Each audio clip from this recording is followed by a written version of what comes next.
Yes. Yeah.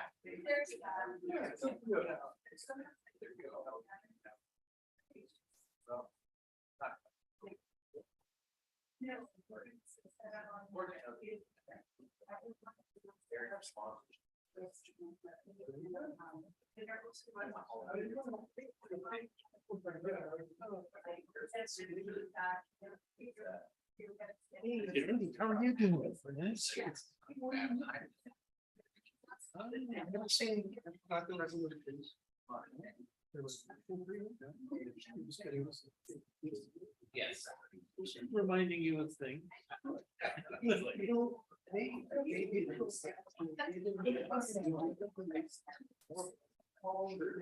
Thanks. It looks just like it used to. I know. Yeah, where they took it. Somebody else. Oh, Yeah. I see. Because Steve thinks he's. I just think so. Of life. Pretty good.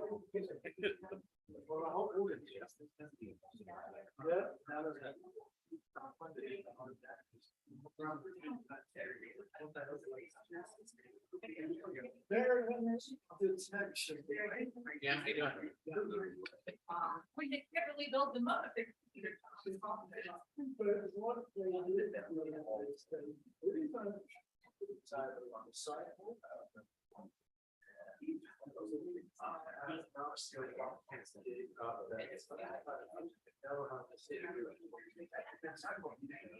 Oh, okay.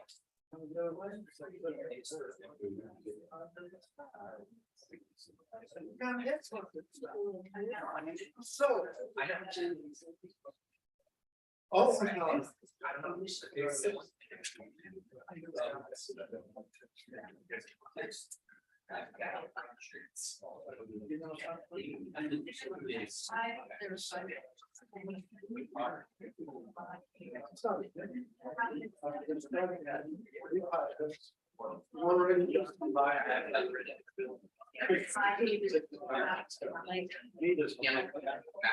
You know, one was I got it all.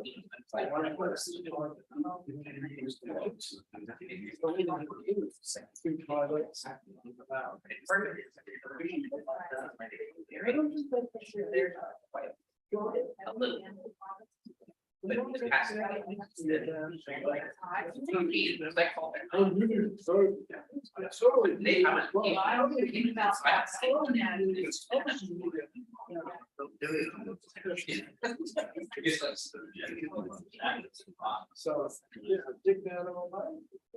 Not there.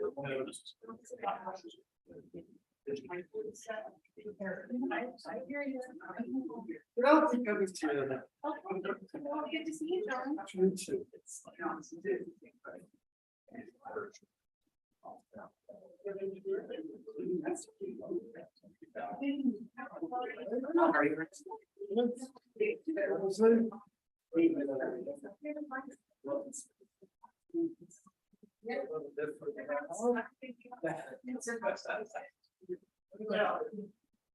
Those children, where's the great complaint?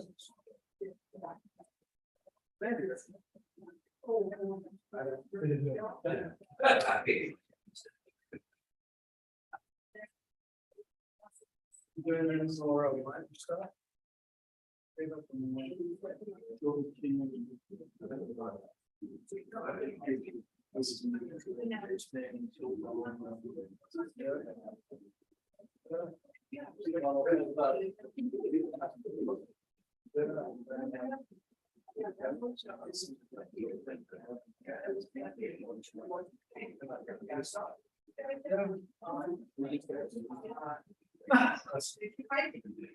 Now.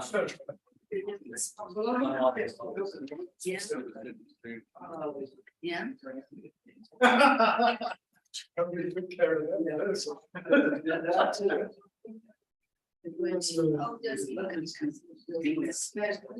Nominated.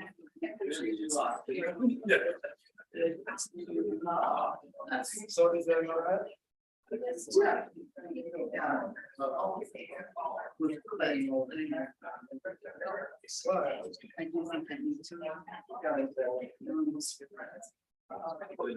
that needs to.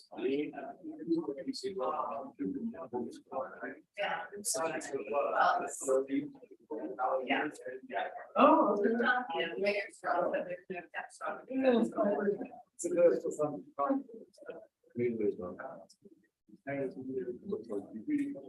Oh, which one?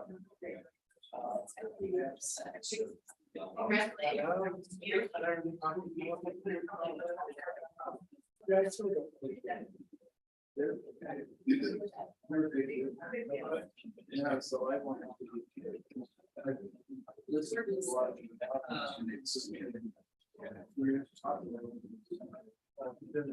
Oh, yes.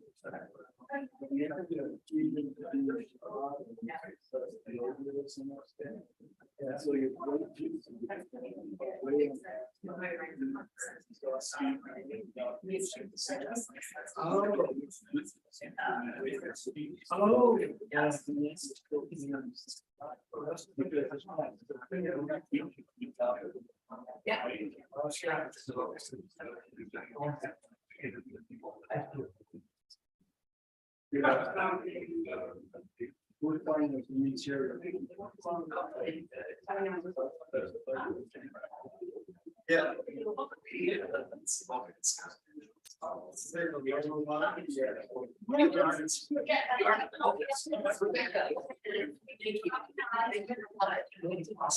I like it.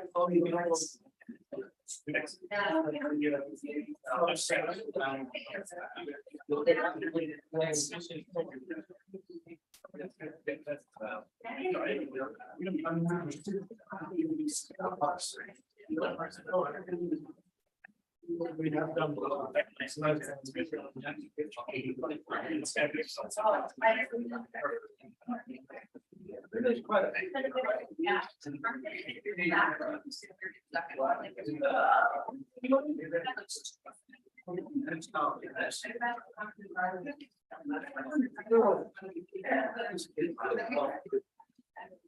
Yeah, I'm gonna get it on there. I'll show you.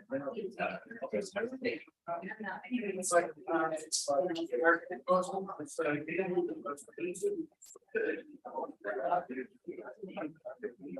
Yeah, no, it's, oh, I don't like this. It's gonna fall there. Yeah, thank you. Yeah. Hi, Andy. Yeah. Are you long time no see? All this out? Yes. Just noticing the gold plated edifice. Absolutely. What's that? Just noticing the gold plated edifice they're building outside your house. Oh, yes, they are really having a heyday over there. Oh, And let a whale through. just every year.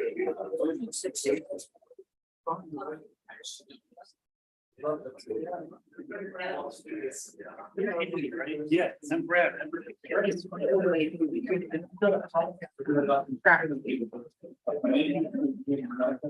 Well,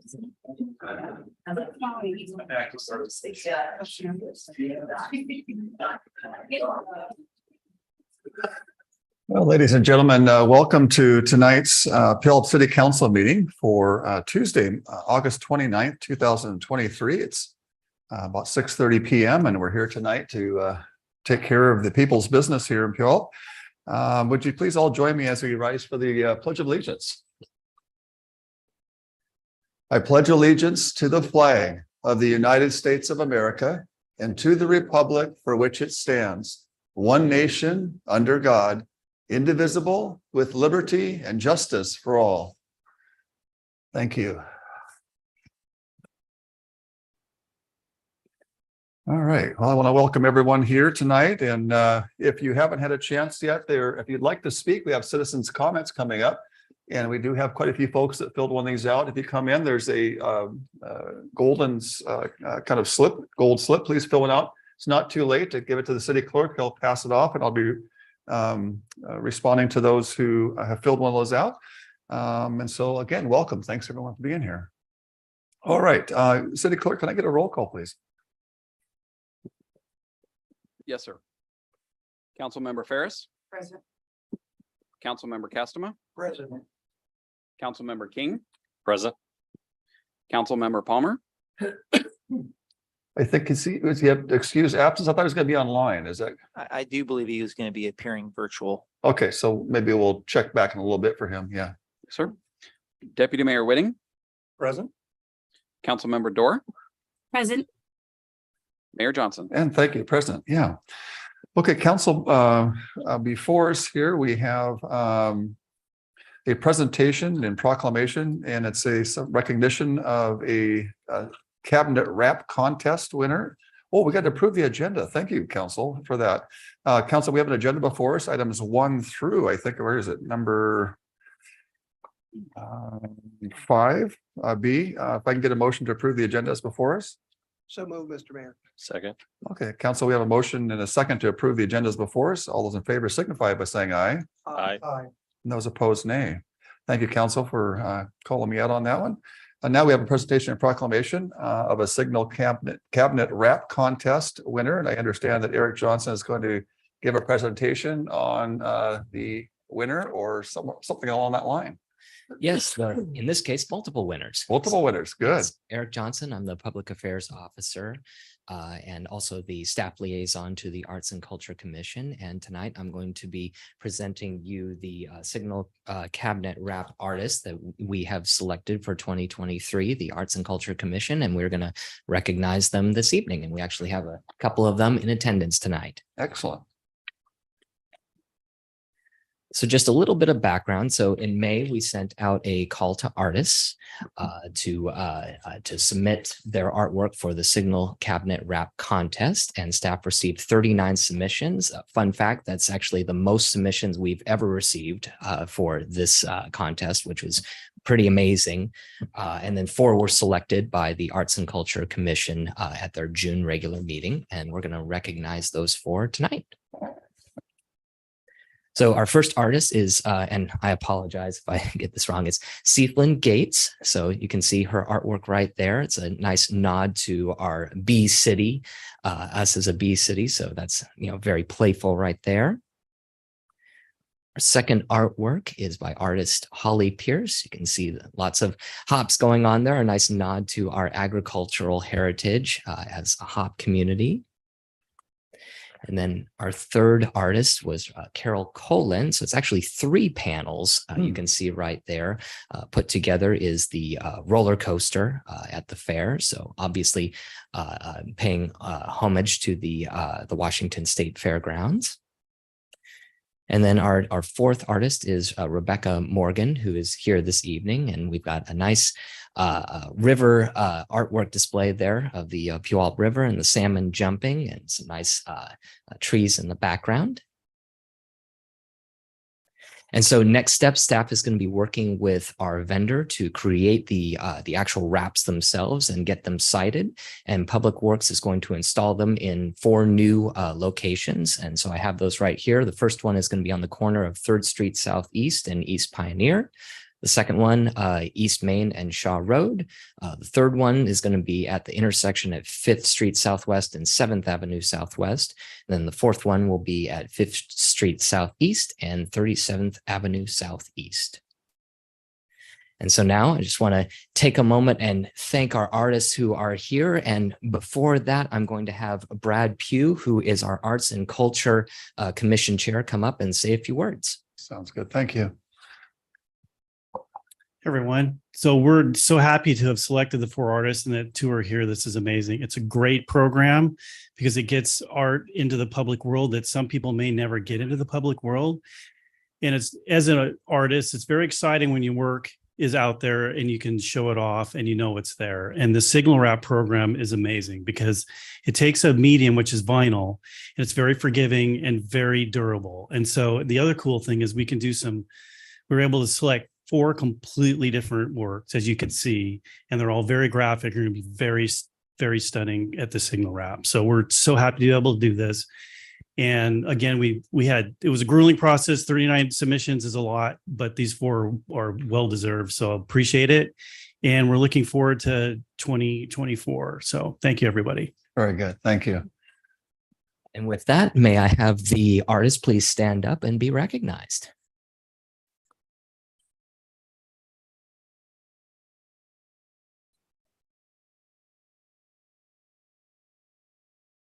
All right. Thank you so much. Thank you, Eric. And council, I'll just take artistic license, so to speak, and open it up. And if you want to make a few comments, certainly, I think it's an appropriate time. I want to say thanks to Brad and the arts community for your leadership. I mean, to have that kind of turnout really shows the vibrancy of our city. And this didn't happen overnight. This has been developed over many, many years. So we're starting to see the fruits of that happening in Puyallup. And so we do thank the arts community for your ongoing work and service here to the city, and especially in light of recent, tensions that we, have experienced, right? But I think all of us had level heads. We realized we needed to work that through. Nobody was going to get rid of anybody. We just needed to work that through. But it's a real show of resilience, and that Puyallup is really becoming a vibrant place. And we haven't reached any glass ceiling, but I think there's more coming. So, council, unless you had any other kind of comments, I certainly wanted to give recognition of arts community for that. So, okay. Thank you very much. Appreciate that. Looking forward to the new artwork coming up. Okay. Mr. Mayor? Yes, please. I see that Councilmember Palmer is listed as an attendee. He just needs to be promoted. Okay, let's promote Councilmember Palmer. Can we promote him, please?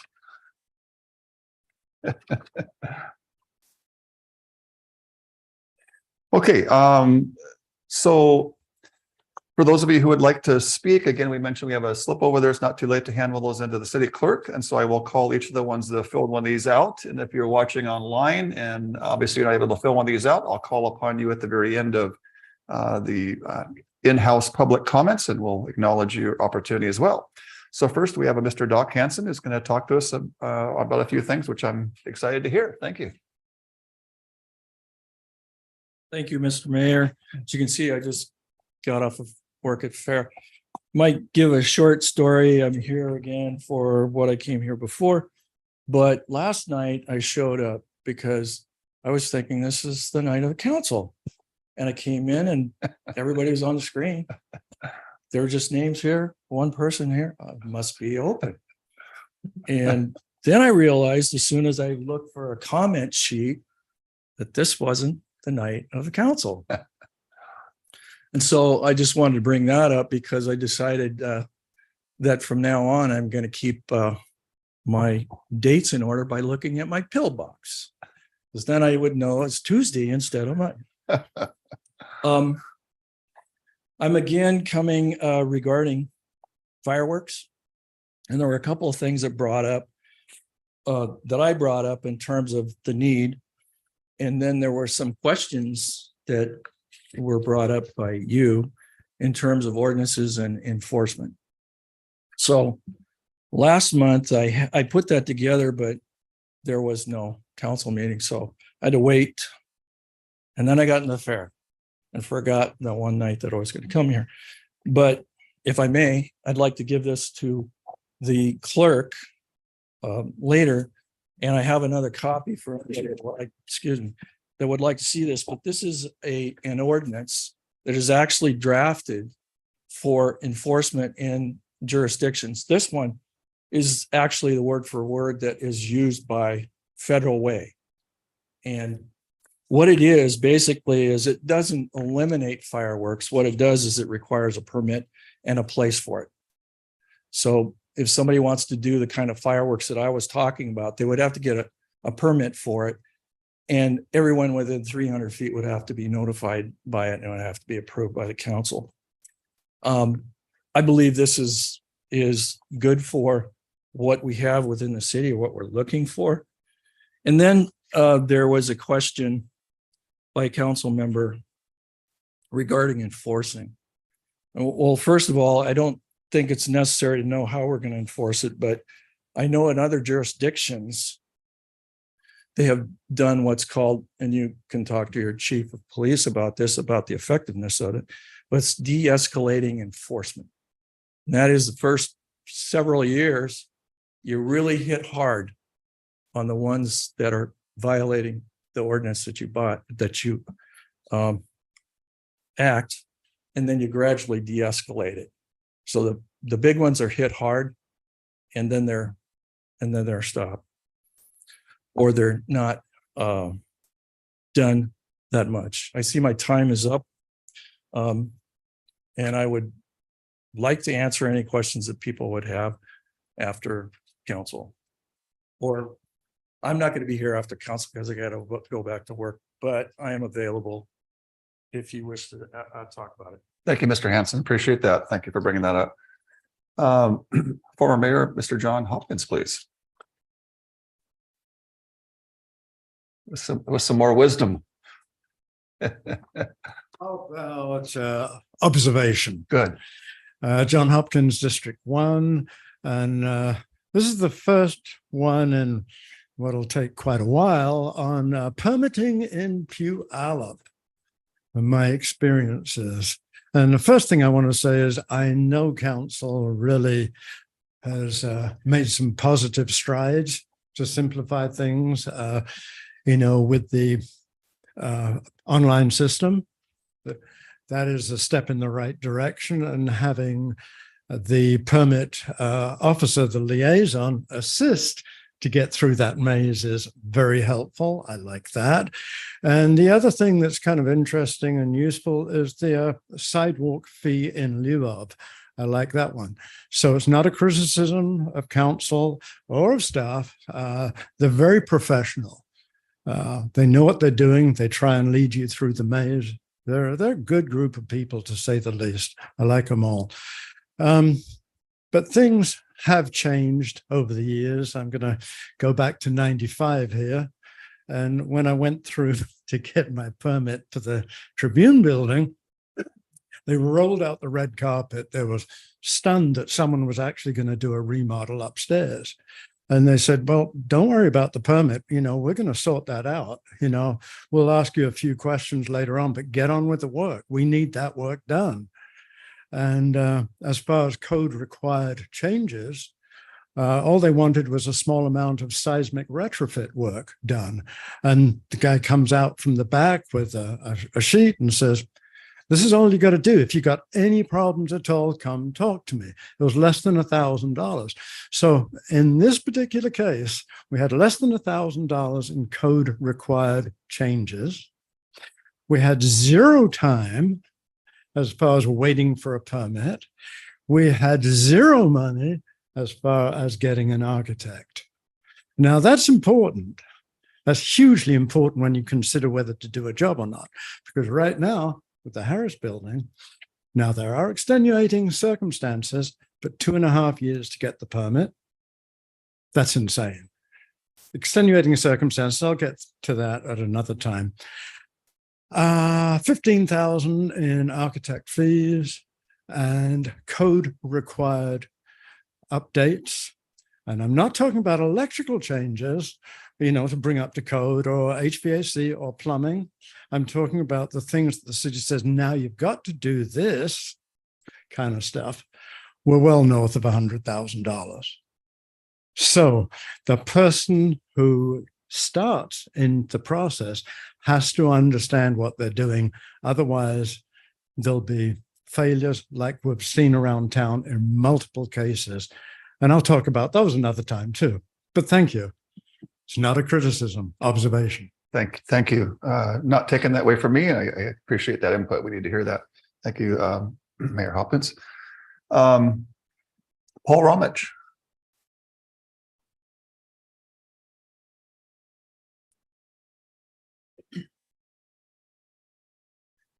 Thank you, Mayor Johnson.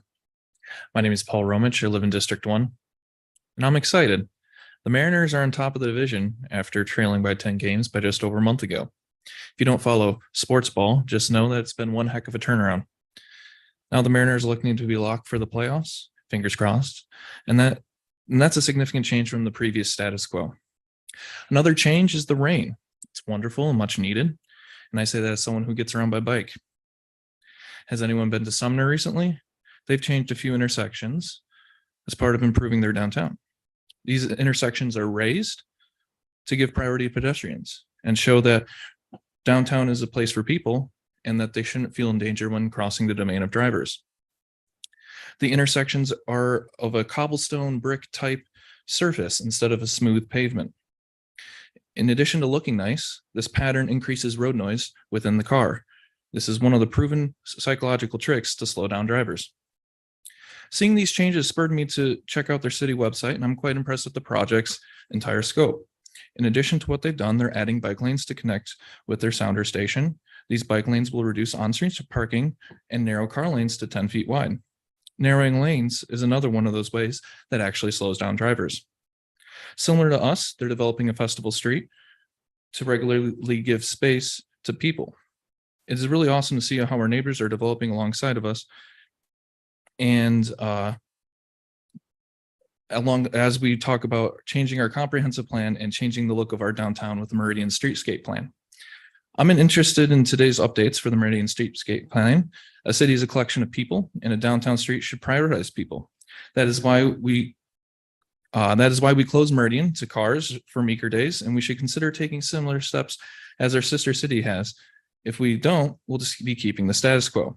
Now, here's some elements I'd like to see discussed tonight or covered in the deliverables from the project. Raised intersections or crosswalks to prioritize people. Texturing the roadway to slow down drivers. Widen sidewalks to add green space and amenities. Bike parking, especially covered bike parking. Chicanes to add green space and support our Tree City initiative. Changing signal priorities so pedestrian cross signals are always in cycle, so you can get lucky when you're just walking the street, and then and have leading pedestrian intervals so that way it's safe and you won't have to worry about intersecting a car right when the light changes. Working with transit to give signal priority to buses to move more people faster. Beautifying our bus stops. This one's a bit of a dream, but the feasibility study maybe of rerouting southbound traffic to 3rd Street and making Meridian auto loop or a car light street. Redeveloping the elements along Meridian south of City Hall, in consideration of how to flex the scale of downtown area and encourage growth over time. A few of these concepts can be applied to comprehensive plan as a whole, but they should all be significantly considered as a baseline for our downtown core. As always, I'm looking forward to the presentation and discussion. Thank you. Thank you, Paul. Always nicely stated. Appreciate your perspectives on that. Okay, let's see. Cameron Parker, please.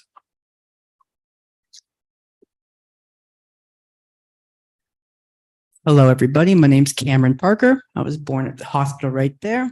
Parents have lived in Edgewood for 25 years, will for the next 25, went through Puyallup schools, Puyallup High School, UW, live on South Hill, will for the next 70 years. I am through and through Puyallup as we come. Also, I work in construction, selling air conditioning projects into homes, apartments, businesses. I manage HVAC projects around our region. I know our permit sites and fees and delays, much like our former mayor, very well. Whoever represents the South Hill Mall, I am your boss. I am all of your bosses as the Puyallup taxpayer. It is your job to keep the streets it is your job to keep the suburbs safe. It is your job to keep Puyallup from becoming Portland. It is your job to keep the suburbs from becoming Seattle. It is your job to keep homeless drug dealers, homeless drug addicts off the street. It is your job to keep illegal migrants out of our region. As stated, I work in construction management. I know where your houses are being built.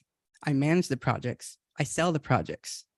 You don't have the housing to bring in illegal migrants to Puyallup. We don't have the taxpayer funded resources, or in my specific case, housing to house them. No one has taken an illegal migrant or homeless drug dealer or addict into their house. That's my message. I am a harbinger for things to come if you allow the streets to proliferate with drug dealers and illegal migrants. As a tangent, I want to say I've lived in Puyallup a long time. I hear a lot of cars doing donuts on the street, especially in the South Hill Mall.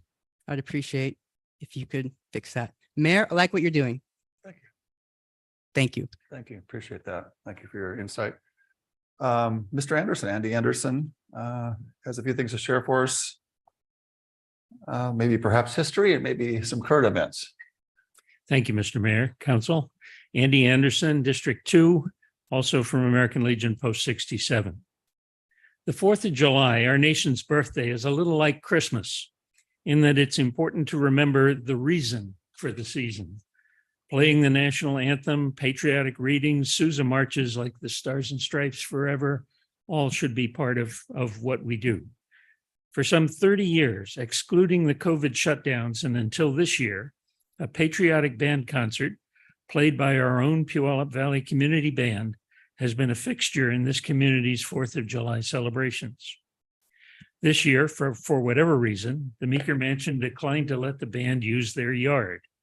In trying to reschedule, we discovered that no concert can be held in any city park without city sponsorship granted a year in advance. Thus, there was no patriotic concert on the 4th of July in Puyallup this year.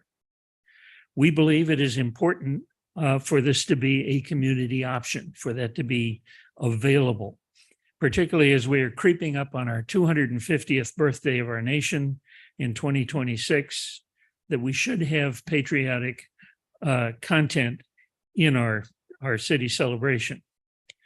Now, we've done the paperwork for 2024, requesting city sponsorship for next year, but we're looking for a longer term commitment, maybe up to 5 years, to include our celebration of our 250th anniversary.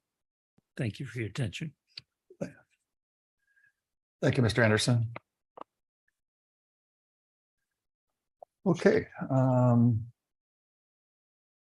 And looks like next we have Troy Goins. Is it Goins? Yeah, thank you.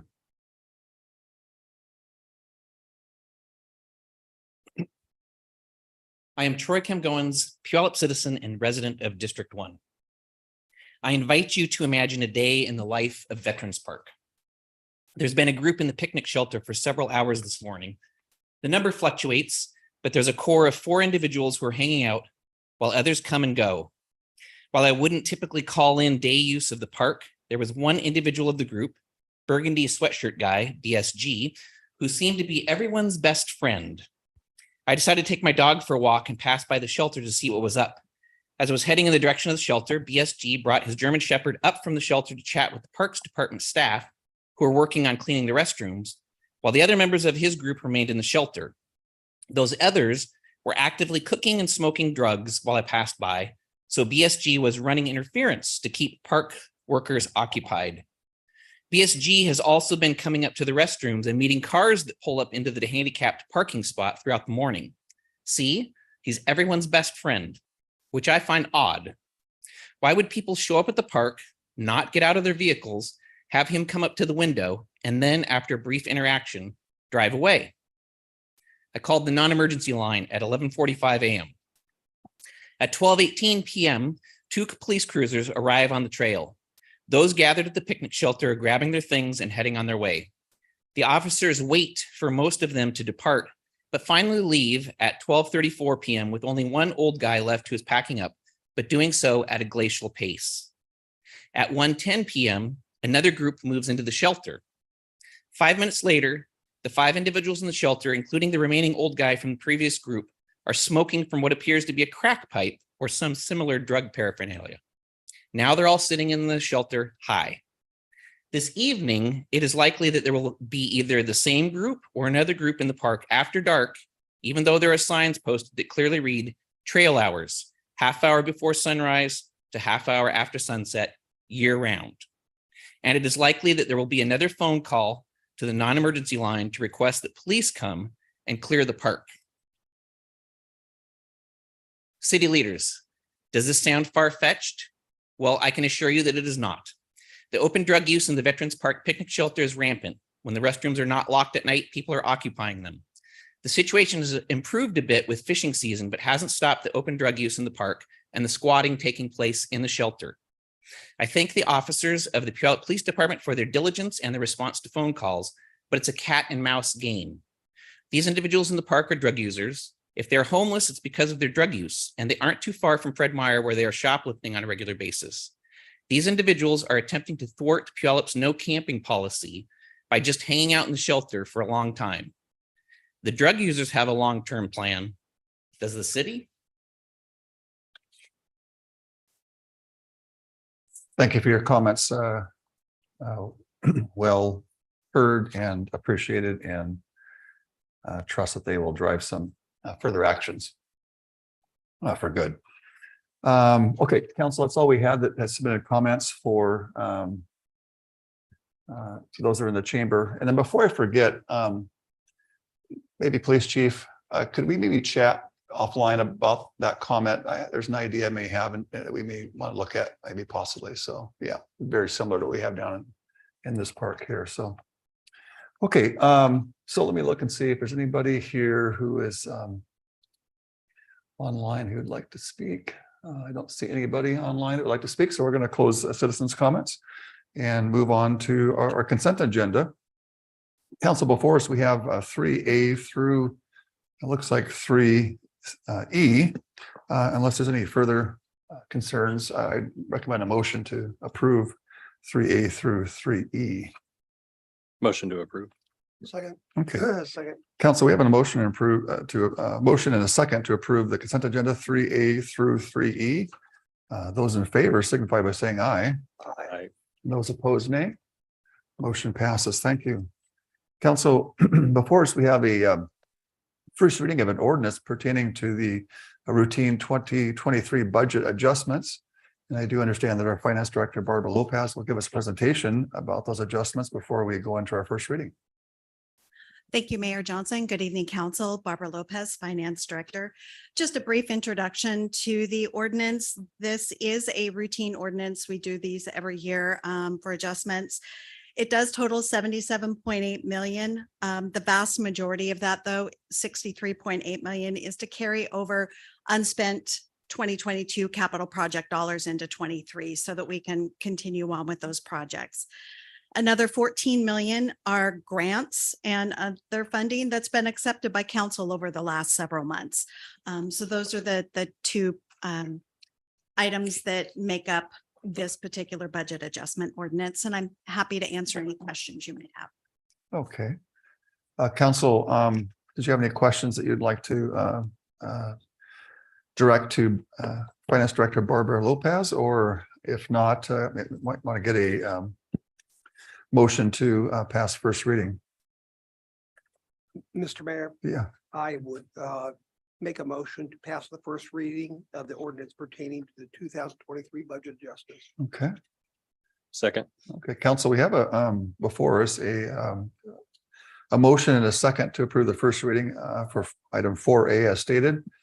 Without any significant questions, I'll call for the vote. All those in favor signify by saying aye. Aye. Aye. And those opposed, nay. Council motion passes. Thank you.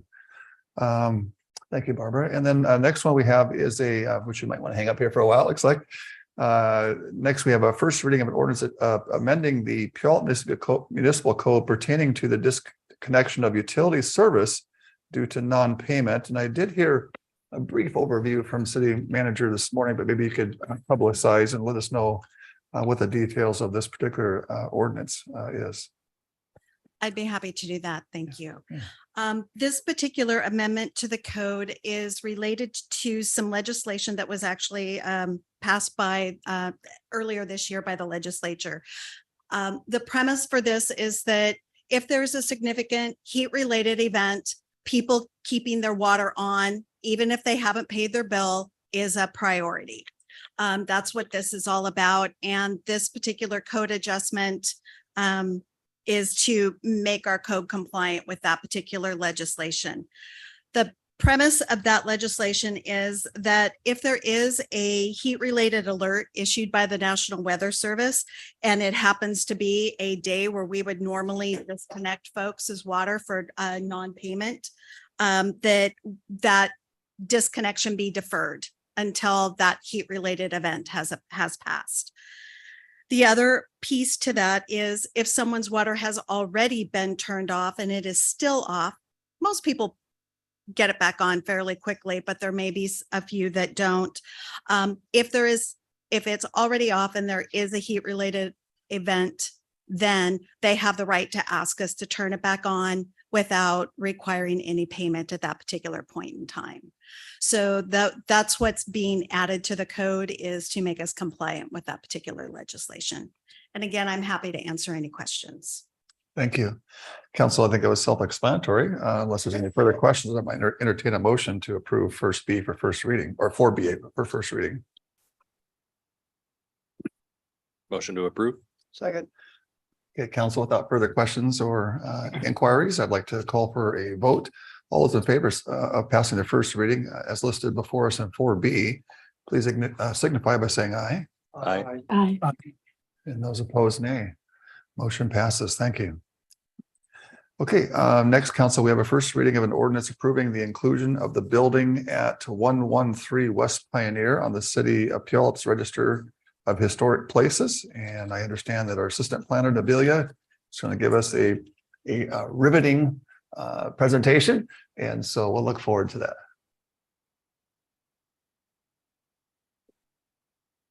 All right.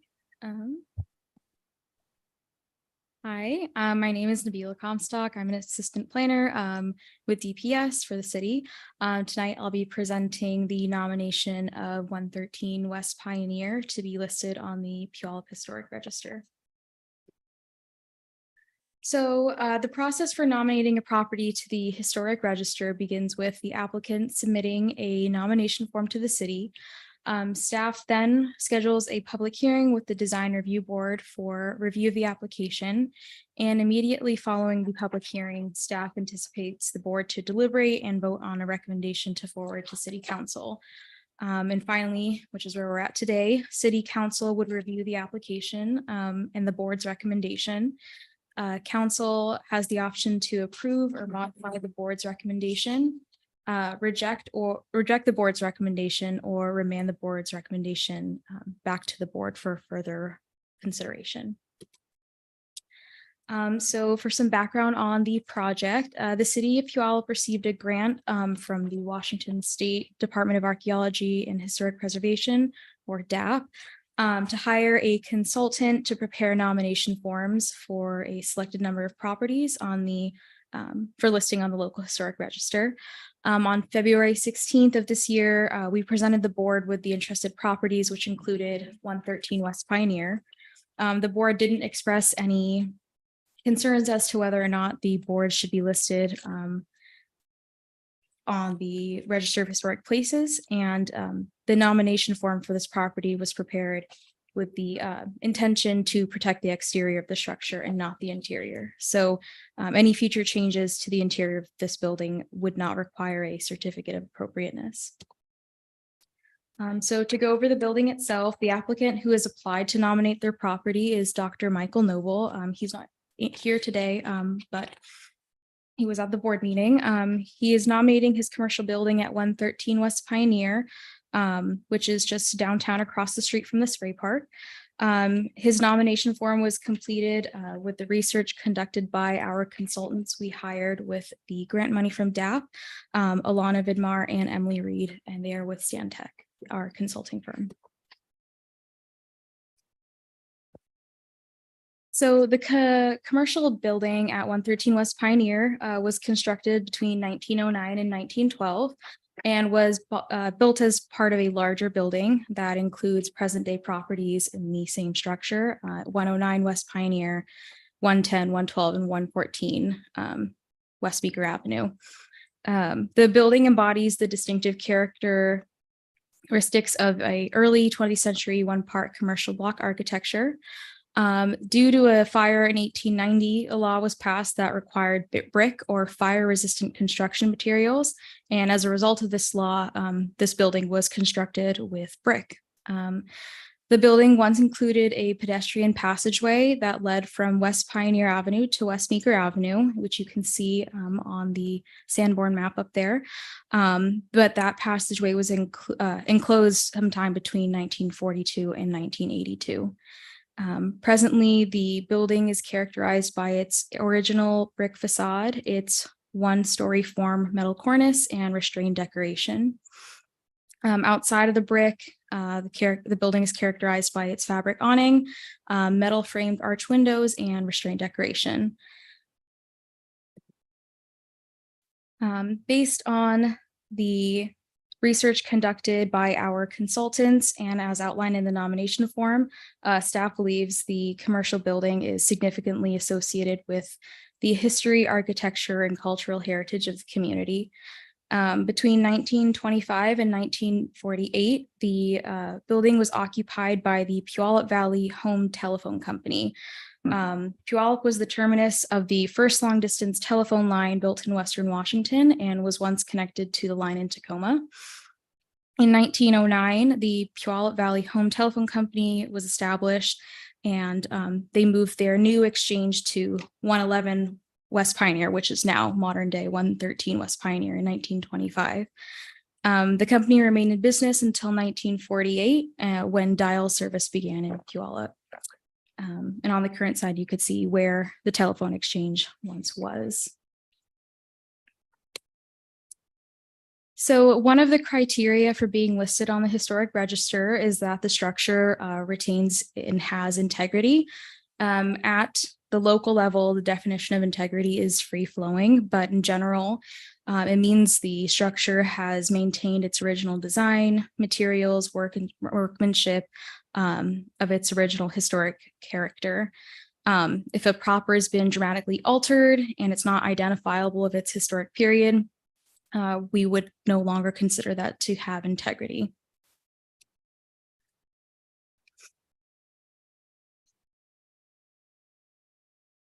So ultimately, staff finds that the commercial building at 113 West Pioneer meets the criteria for designation on the local historic register for Puyallup. It is significant through its architecture and association with local history. The Puyallup Telephone Valley Home Company operated there for 13 years and served as part of the telephone exchange in Puyallup. It also maintains historic integrity through the original features that remain on the exterior, which include its one-story brick form, its brick facade, metal cornice, recessed brick, and finely dented projections beneath the cornice. Though the property has made modifications to its facade since it was originally constructed, it hasn't been altered in a way that's dramatically, in a way that's so dramatic that it makes it unidentifiable of its historic period. The additions of the arched openings enclosing the passageway and the addition of the awning are consistent with the national trend of building owners attempting to upgrade their properties to counteract auto-oriented development. And they wanted to pull pedestrians back into the historical downtown. For the third item, it is greater than 50 years old as it was built in 1912. And it embodies distinctive architectural features and is associated with events that have had a significant contribution. So at the public hearing on July 20th with the Design Review Board, they agreed with staff's analysis of the required criteria and recommended approval to council for the request to nominate 113 West Pioneer to the historic register. So today, the council may approve the request and first reading of an ordinance consistent with the board recommendation. They may modify the board's recommendation, reject the board's recommendation and deny the request, or remand back to the board for further consideration. But that is all for my presentation for this building. But let me know if you have any questions. All right, good. Thank you, Nabilia. Council, before moving on to the second one, did you want to, I see we have some people that want to make questions. Do you want to go ahead and make those questions now, or do you want to wait to the end of the second one? You want to do questions now? Okay, so open it up to Councilmember Castema then. Thank you, Mr. Mayor. Nice presentation, but could you apprise us as to why an entity would want this designation? What does it bring to a building or structure? And also, is there a distinction between getting historic preservation for the exterior and, I mean, can you get it for the interior too? And do people ever, I mean, I assume that if you get the exterior and the interior, they're kind of bundled, or at least if you're getting the interior, it's bundled with the exterior. But I'm just trying to see the sense why people would do this. I do want to also bring the light. I think it's always good when we bring up historic things in Puyallup for us to add texture to that. And you were talking about the Puyallup Valley Home Telephone Company. I still remember those of us from Puyallup. I think you'll remember years ago that I noticed you said that they got dial service back in the 40s. Now, I wasn't born until 1959. But, you know, growing up here, having the number Thornwall 5, TH5, in those days, young people don't even know this, but that's why I want to say this, is because I want to kind of inform them that there was a prior time when you didn't put an area code in. You just put in 845, Thornwall 5. My number was 2463 when I was a kid. But you would just say Thornwall 5 to someone. And if you said that, you knew you lived in Puyallup. Everybody in Puyallup had the same exact prefix. They all had 845 or Thornwall 5 is what it was called. And there was no one in Washington State who didn't have 206. But today, there's just all kinds of telephone numbers that people have with various area codes and prefaces to the final four numbers. And I bring that up. And then at that very same time, because you said they got dial service in the 1940s, again, just to give historic texture to this, I used to visit my grandparents down in Sam's Valley near Medford, Oregon, and they still had a party line. And a party line is when you call up and you talk directly to the operator. And you tell the operator you want to be able to connect to somebody else. And there's a limit on when you call, you can actually hear your neighbor, if you'd like to, on the very same line. So you had many people sharing the same telephone line, and you just had to, it was considered courtesy, of course, for you not to sit on a line and listen to what your neighbor was saying and gossip.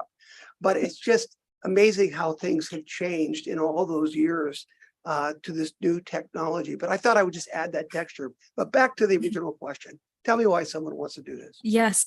So the two property owners who were interested in nominating their property, they were mostly interested just because it's pretty cool to have to be either owning a structure that is historic or living in one. Those are the two we have today. And they really respect the historical integrity of their homes. There's also the special tax valuation that's available for people who want to list their properties on the historic register. There's more details about that I can go into, but basically if you put certain amount of money into rehabilitating the structure to kind of upkeep its historical integrity, you can get a special tax valuation, I believe with the county and through the city, to reduce the amount of taxes you pay on your property taxes for 10 years. So it's just another reason. Thank you, Councilmember King. Thank you, Mr. Mayor. Sure. And I always love learning a little bit. I was born in 1980, so the only thing that resembled to me of what Councilmember Castema said was 206 and party line. That's the only thing that I got out of that. So no, all kidding aside, great presentation. My only other question to this is because it's adjoining to two other parcels. There, does this only relate to that specific address, or is it going to end up being the whole building as a whole that it's connected to with adjoining walls? So for right now, it's just 113. So it's the eye doctor downtown. So Right. it would just be his part of that building. I know there's people who are interested in having the rest of the property owners their list. But as of right now, he wanted to nominate his part of the building. And to be respectful to him and the adjoining owners as well, does that have any restrictions later down the road if, I'm just saying hypothetically, if somebody wanted to come in and buy all three parcels and redevelop that lot of land, you can't tear it down now because it's on the historical preservation, Yes. correct? I don't know the specific answer for if you couldn't tear it down. I'm not sure, but I think it. Do you know? Sorry. I saw you moving, so I'm only pointing to you because of that. Thank you, Katie Baker in the Planning Division. My recollection, it does specify this in code. I think the property owner would have to remove the historical designation first, and I believe that would follow the same process as adding it to the register. So it would come back before City Council, but they would have to remove that designation prior to any kind of redevelopment. Because I only say that because if it wasn't allowed to be removed, it would look kind of weird to have two other parcels removed and kind of trying to fix this historic. I'm all for it if we can get that clarified, but that would be my only concern later down the road. Who knows what happens? Just a question. Thank you so much. Thank you. Deputy Mayor. Yeah, I just wanted to inquire a little more about the tax benefits to this. Am I correct in my assumption that any tax benefit would only apply to the upgrades to the property? Yes. So sorry, I'm trying to read through my notes for this one. I believe so. So the qualified cost of the rehabilitation would not be included in the newly assessed tax value of the property. So any additions that increase the property's value would not be included in determining that tax valuation, if that makes sense. I don't know if I'm answering your question. So just to restate, if the valuation of the property is $500,000 and you put another $200,000 in to upgrade the property, then you would get a tax break on the $200,000, but not on the $500,000. Is that correct? I'm not sure. Okay, so this is first reading, so we're going to have another crack at this.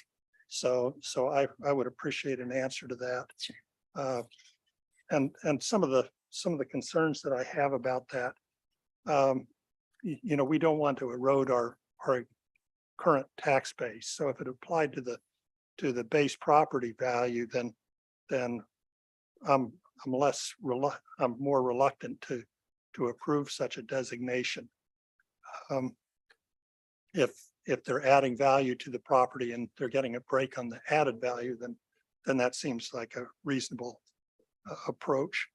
But in terms of in exchange for the tax break, there's that they're making some representations about what they're going to do and not going to do, which then, my next question is, who verifies that they do or don't do that? And I don't imagine we have much, we don't have a permitting person running around checking up on all of our properties to see what the property owner is doing. So, these are just some questions that come through my head. I'm not sure that they're too terribly, some of them are more consequential than others.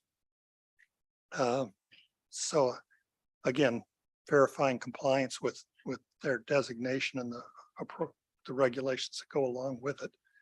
I would also be interested in how many buildings we currently have on our registry, and And beyond that, how many could qualify for a registry?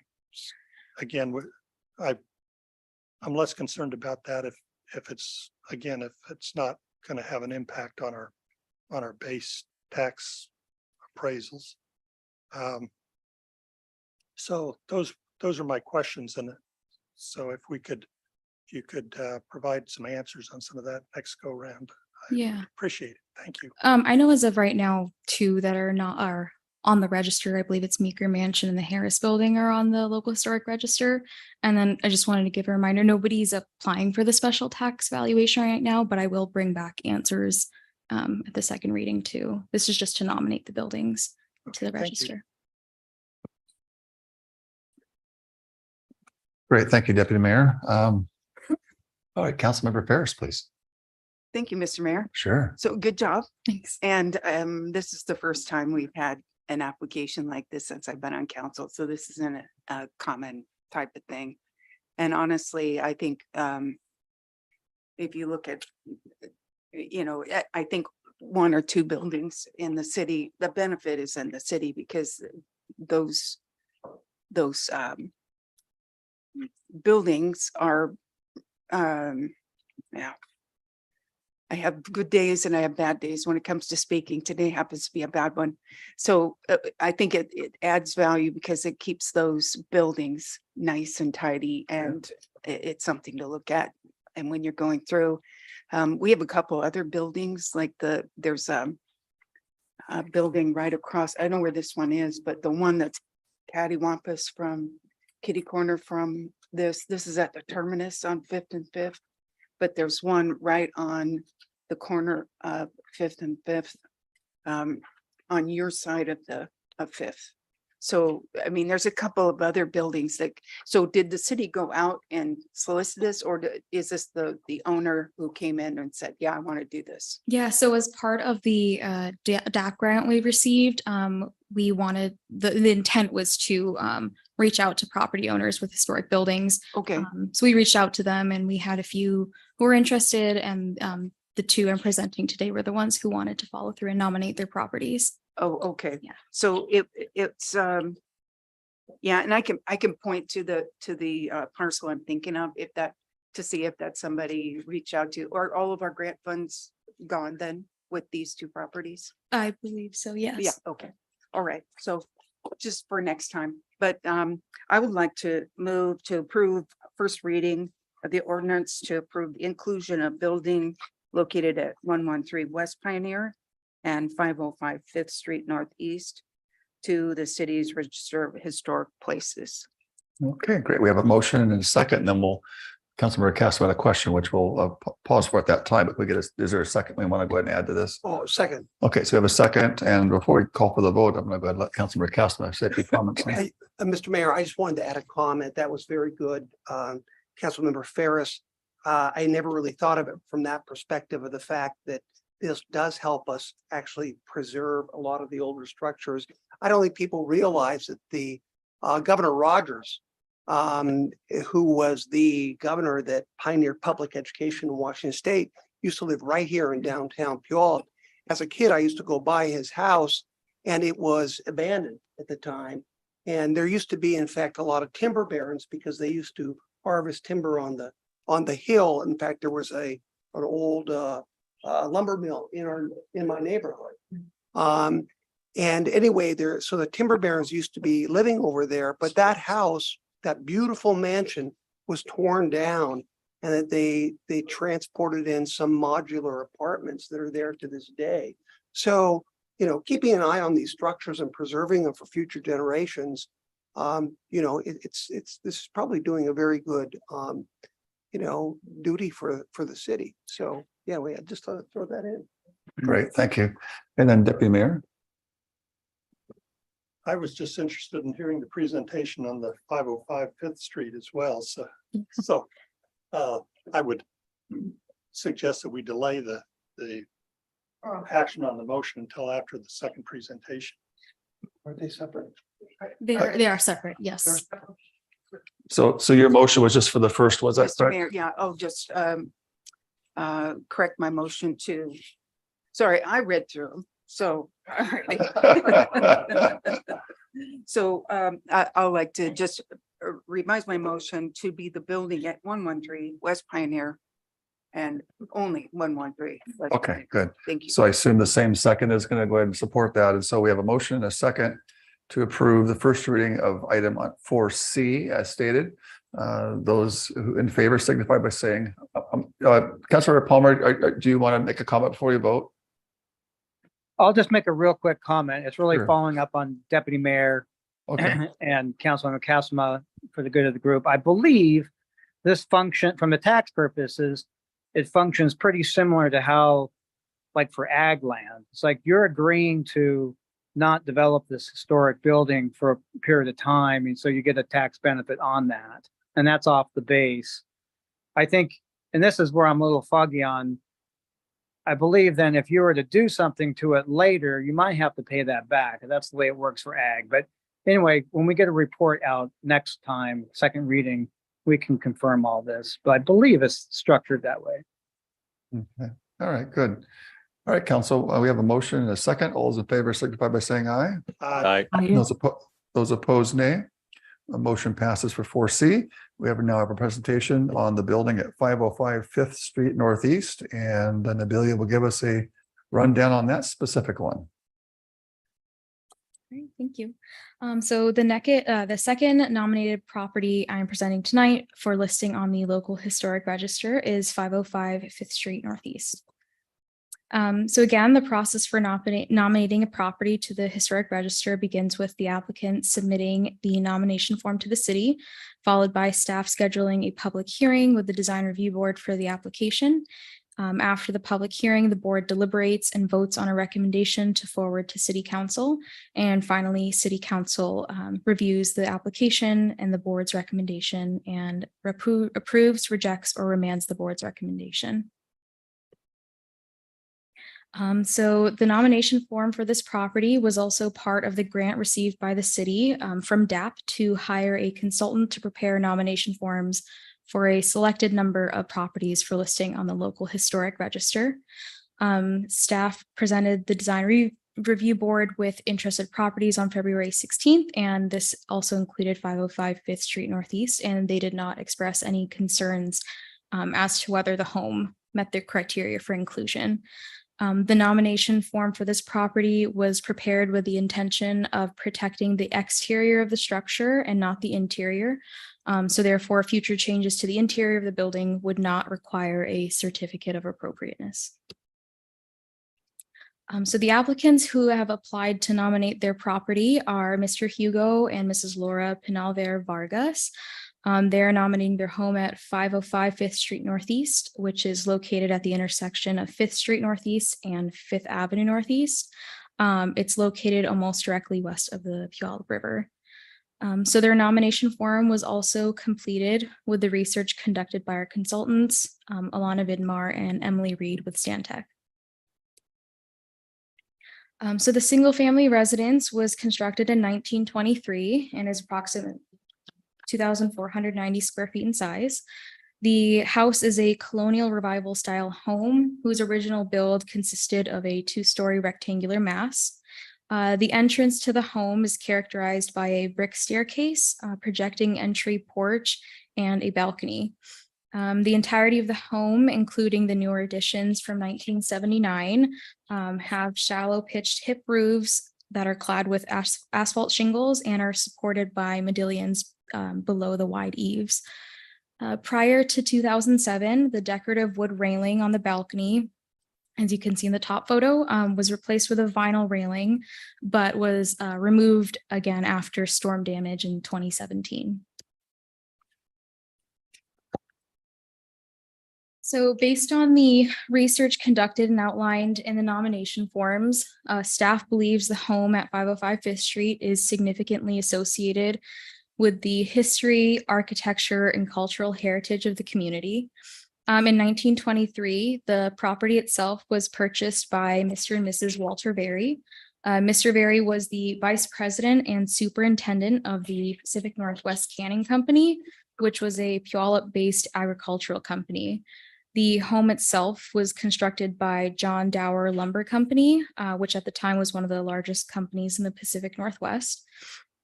The company had created a program that assisted with home building designs for free if they were constructed with the company's lumber. Mr. and Mrs. Very had chosen to design a Dutch colonial 6-room bungalow, and that's what was built out there. And in 1930, Mrs. Very won first prize in a home beautification contest in its district of Puyallup for her work to care for the property. The second owners of the home were Ronald and Vanessa Crow. Mr. Crow was born and raised in and around Puyallup, and he was known in the community for his role as mayor, a standout basketball player in high school, and as a local insurance agent. He served as mayor in 1984 and was reelected in 1988. And during his time in office, he resided at 505 5th Street. And as a result of this, the home was coined as the mayor's house. So the second criteria for being listed on the historic register is that the structure have integrity. Again, it means the property has maintained its original design, materials, workmanship of its original historic character. And if it has been dramatically altered and not identical of its historic period, it would no longer be considered to have integrity. Staff found that the residential home at 505 5th Street meets the criteria for designation on the local historic register. It's significant through its architecture as a colonial revival style home. And at the time it was built between 19 and 1930, there were only 40% of the homes that were built in this style. And it also has its Association with local history, having been owned by former Mayor Ron Crow. The next criteria it meets is that it has integrity. The home is a good example of 1920s revival style architecture, and it's found to have maintained its integrity due to the original features on the exterior. It is greater than 50 years old as it was built in 1923 and embodies distinctive architectural features and is associated with someone significant to the area's history. At the public hearing on July 20th, the Design Review Board agreed with staff analysis of the required criteria and also recommended approval to council to request to nominate 505 5th Street to the Historic Register. And so tonight, the council may approve the request and first reading of the ordinance, modify the board's recommendation, reject the board's recommendation, deny the request, or remand back to the board for further consideration. So again, that's all for my presentation, but let me know if you have any questions. Thank you, Nabilia. Councilmember Ferris, please. Thank you, Mr. Mayor. Sure. I move approval of an ordinance to include the home on 505 5th Street Northeast. Okay, we have a motion and a second to approve the first reading as indicated and presented to us as identified in item 4D. Barring any further questions, we'll call for the vote. Those that agree signify by saying aye. Aye. And those opposed, nay. Motion passes. Thank you. Thank you.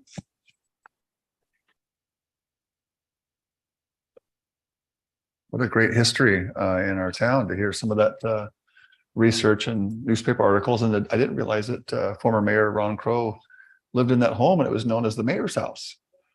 And Jim, you remember that when you were over there? Well, in actuality, he grew up across the street from me. So as a young boy, I used to watch him, and he actually went on to, I think, the University of Washington, one of the best basketball players the community has ever seen. I think he actually played at the University of Washington. So you bet I remember that. He and his wife, Vanessa, lived there. His father was the president of Rainier State Bank, the bank here in town. And his brother, Dick Crow, went on to, I think, be a very prominent real estate developer.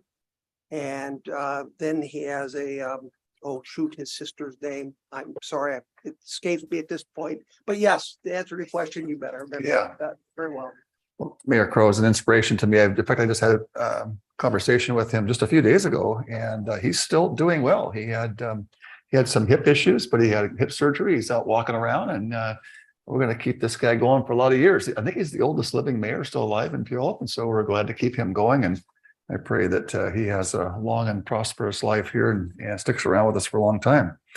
All right. Well, thank you for the information. It was great reminiscing there for sure.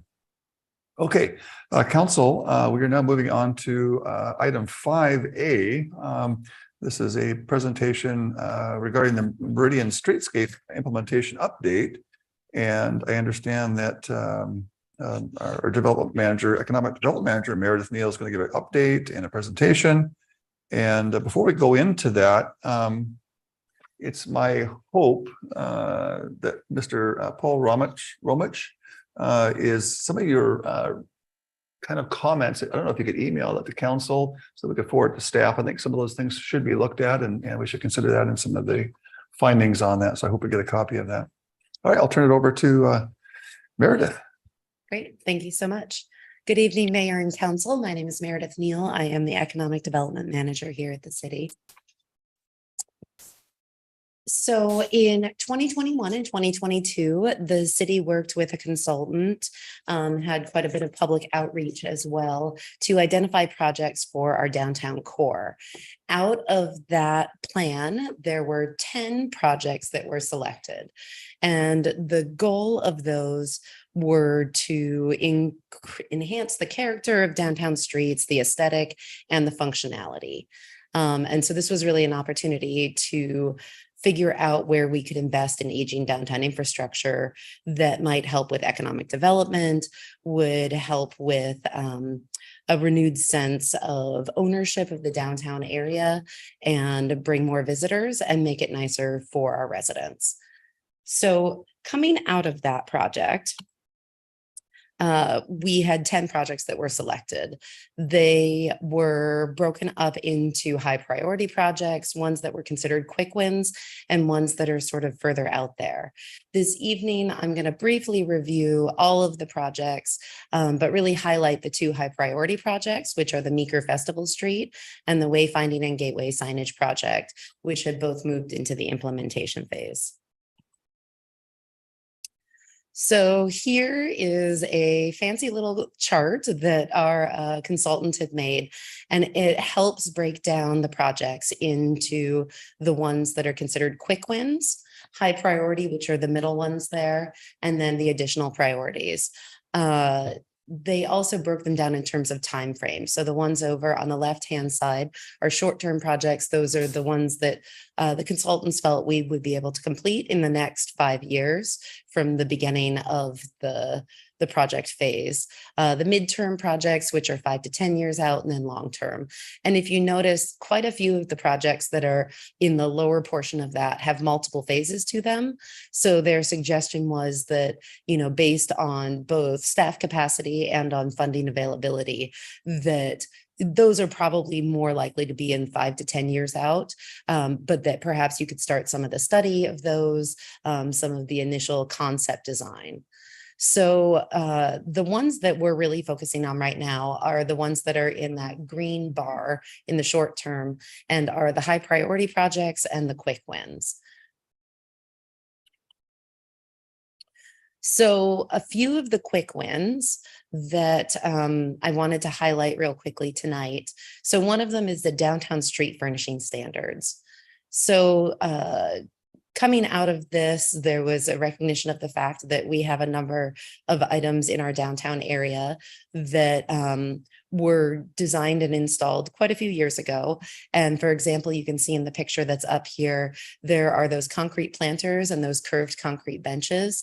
that we no longer have the forms for. And so as those have fallen into disrepair, they're not able to be replaced with a similar item. So this is something that's becoming a higher priority for us because as they fall apart, staff has put in some of those green benches in the meantime, but coming up with a standardized palette of street furnishings for the future that really kind of reflects who we are now and who we want to be going into the future. So this is something that we have been talking with our consultant about as adding as part of the outreach for the Meeker Festival Street project. So our hope is that we'll come up with a couple of different palettes of ideas to bring back to council to weigh in on, do you want a more modern look? Do you want a more traditional look, colors, that type of thing, and start talking about some of the different types of street furnishings. And so that would be your benches and trash cans and flower boxes and other types of uses like that.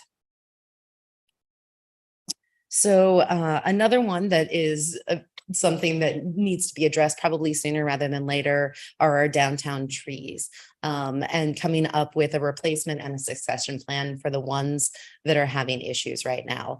When you walk through downtown, you'll notice that quite a few of our trees have a big, beautiful canopy, but are also lifting up the sidewalks around them. And the Public Works team has had to keep on grinding them down. And there are a few of them that have had to be removed because they couldn't continue grinding down the concrete anymore. And so that's something that we're starting to talk about with the Tree City program, whether that might be a good fit with that or whether it might be a separate project to work with an arborist to really figure out how we can get the right trees in the right places and also make sure that as we're planting them, we're putting barriers around them that both support the growth of the trees, but also make sure that they don't continue to branch out underneath the sidewalk and heave the sidewalk. And so I wanted to show you one picture of an intersection that Public Works recently redid. So this is the lower picture is at the corner of 2nd Street and Main, right next to Bumpy's and across the street from Charlie's there. And that's one of those areas that when they did the inventory of trees in downtown, the tree was still relatively healthy, but the level of damage that it had done to the sidewalk area made it be slated as one that would probably need to be removed sooner rather than later. And so recently that tree was removed. Public Works went and re-leveled out and poured new concrete there, planted a new tree, and in the meantime, they decided on those green circular trash cans and the green bench to put there. So if you notice the picture that has the older tree in it, you can see the trash cans we have right now are those big, heavy concrete ones that have the exposed aggregate on the outside. They're difficult, I think, for Public Works to use. They're not the most attractive. And so they thought that the green one there might be an improvement. And so they were curious, what you all thought of that particular look. And it's something that we can certainly put into the mix as we start looking at picking a standard for all of downtown. So the downtown wayfinding, signage, and gateway plan, I'm going to let Eric talk about that for a second. It is in the very early stages. Yeah, thank you so much, Meredith. So one of the high priority projects that you all identified, as well as the community outreach identified, was the downtown wayfinding plan. So what is a wayfinding plan? Well, it essentially is a way that helps people navigate through your downtown corridor more effectively. One, identifying that they are indeed in downtown, and two, being able to navigate to key destinations, where to find a place to park, where's the fair, where's Pioneer Park. So really, it's sort of the breadcrumbs, if you will, that lead people to those different destinations within downtown. So developing a wayfinding plan for that makes sense for our downtown area.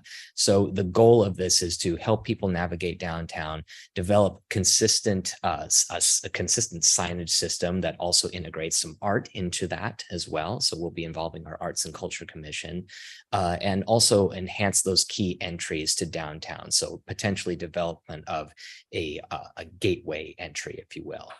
So the short-term goals, so as Meredith mentioned, we have just hired the consultant, MIG, and we will begin outreach to our stakeholders and interested parties this fall, with the ultimate goal of developing a plan that then we could create a concept and then go to design and eventually fabrication and installation. Thank you. Eric, if I could just comment on that. Part of the wayfinding is also, is there any combination with streetscapes? Because it seemed like that should kind of go together, right? Yes. If you have streetscapes and wayfinding kind of moving in the same direction, because again, an example is, and I've always felt it's so odd. We have one of the top 10 largest, fairs in the United States, roughly 3 blocks away from City Hall or downtown core, but you would never know it's connected. It looks like an eternity away. There's no streetscaping to connect that very short distance to such a major infrastructure of entertainment and visitation. So I hope that we have some streetscaping that's going to help the wayfinders to connect those dots. In other words, the wayfinders maybe are the dotted lines, but we need the streetscape to kind of make a solid line. Exactly. It's got to be consistent. And I'm glad that you brought that up because this project is scoped to include streetscape enhancements that would be in alignment with the wayfinding system. So we have that scoped in this project. And I hope that maybe engineering or planning or whatever also includes some streetscaping built into new construction that comes in that will kind of play into that. So in other words, as new development comes in, they would tie into the streetscape plan to make sure that they can help. If they're building in that area, they can also too help fill in the gaps and get that going. I hope that's Exactly. also. It creates that forward momentum. It doesn't just end with the work that we do, but also the development that happens along the way too. So Yeah, in other words, development pays for streetscape developments within their region because it benefits them to have those wayfinders and connecting to them and into the region. So thank you. Yeah, I wanted to make sure that we had the streetscapes tied into that because that seems super important. Yeah, and I'll take you back to the overall list. So, if you look at some of the other projects like the downtown core intersection enhancements and the Meridian Corridor Improvement Plan, those are sort of, the idea is to maybe start those around the 3-year mark from last year to start studying some of those as well. And those would be some of the heavier level infrastructure, but within each one of these projects, there's sort of the lighter level infrastructure that really is about better connecting all of the parts of the downtown area. So the fair, that if you have visitors who are coming in from that gateway over there, over by the fairgrounds, helping them find downtown. And if you have visitors who are coming in from River Road, helping them find the fair and helping them figure out how to get through the area and to Meeker Mansion and kind of making different nodes of downtown. So before you move off, because I think we're onto something, Council, I'd like you to think about maybe possibly taking this with some thought and maybe moving this up to a higher priority of streetscaping and at some point of discussion, maybe give us some direction to staff, not necessarily now, but I really do think that we should prioritize the importance of streetscaping to at least our downtown core, at least our Meridian. I can see again, connecting the downtown core to the fair should be one. I also think that, and how many times, Council, have we heard about the folks that the businesses who are just on to the north of the railroad tracks, how disconnected they feel? Is there any way that we could look at going some streetscaping to tie that, immediate, kind of businesses corridor to the downtown core? If we could do that as a high priority, just think of the synergy we're going to have up and down, north and south on Meridian to really enhance those efforts. So Council, be thinking about some possible creative ways to maybe move this up as a high priority.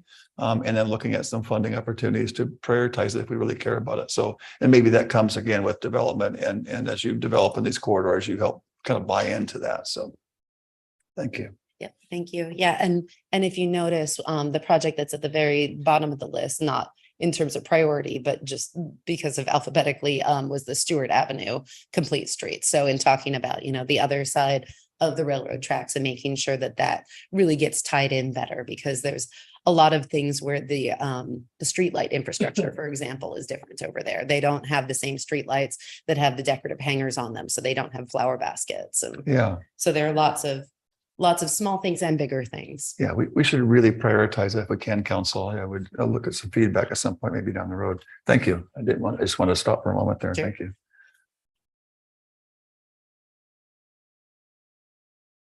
So the other high priority project that's underway right now is the Meeker Festival Street. So we're currently in the conceptual design phase. The consultant for that is MIG, who also happened to be the consultant who created the overall streetscape plan. We've been working with them for a period of time now. And so you'll be hearing more about that project this fall and winter, with a scheduled completion of the conceptual design next spring. And then as you see, it would move into final design and construction, which would be the next phase of that project. The goal for that really is to take that 2-block section in between Meridian and Meeker Mansion and provide a flexible space for downtown events, make something that's more people focused and less car focused. It would still have some car infrastructure in it. And it would be open to vehicles during non-festival times.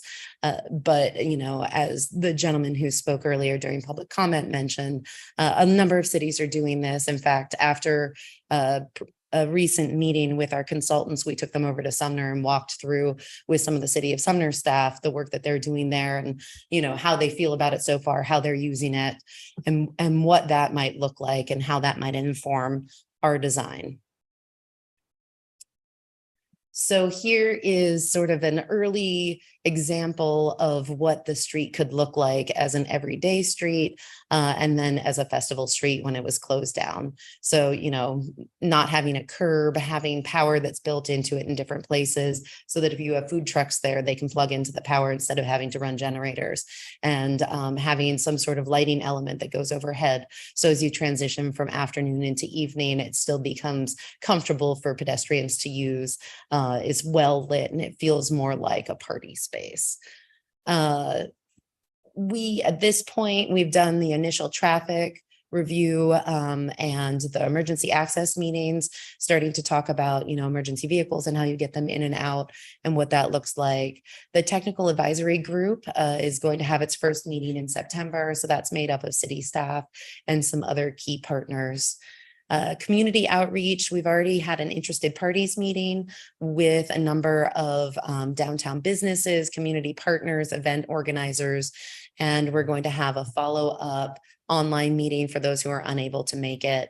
And that, I think, was a really good meeting. We heard a lot from our downtown businesses in particular, who use the space and sort of brought up, you know, what they would love to see there. And overwhelmingly, there was a lot of support. The only concern that we got was that they wanted to make sure that we kept some of their 3-hour parking available, because the hair salons in particular appreciate 3-hour long parking spots.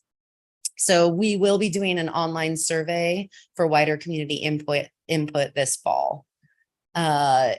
Stemming from that, we will be looking at coming to council with the consultant team in October or November, and that'll be sort of the first round of staff input and bringing you some high-level concepts that they will put together based on that public input.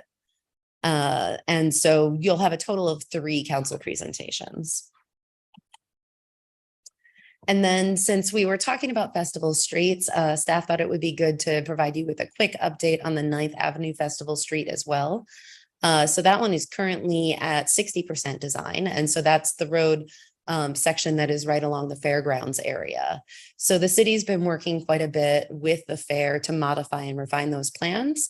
And on August 8th, the Fair Board voted to move forward with the project and contribute funds for some of the upgraded aesthetic features that they'd like to see on the street there. So we're anticipating a memorandum of understanding that would come before council probably later this year or early next year that would solidify that.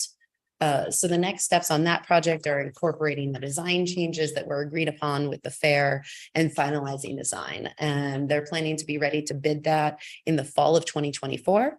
And the goal is to start construction of that in early 2025 and to finish that by midsummer. And certainly part of the agreement with the fair is making sure that, you know, that it is not under construction when the fall fair timeframe comes around. And so I know that Hans is here to answer any questions that you might have on that project or on, you know, funding or phasing of other pieces. And with that, I would pass it back over to you to see what questions you have, what comments. And there you go. Thank you. Yeah, why, thank you for, you were stimulating some inspiration. I mean, so I was writing some of this down. That's why my head was down. Kind of wanted to write it down before I forget. Because sometimes it goes in and it kind of wants to exit out. So I got to write it down quickly so I can come back to it.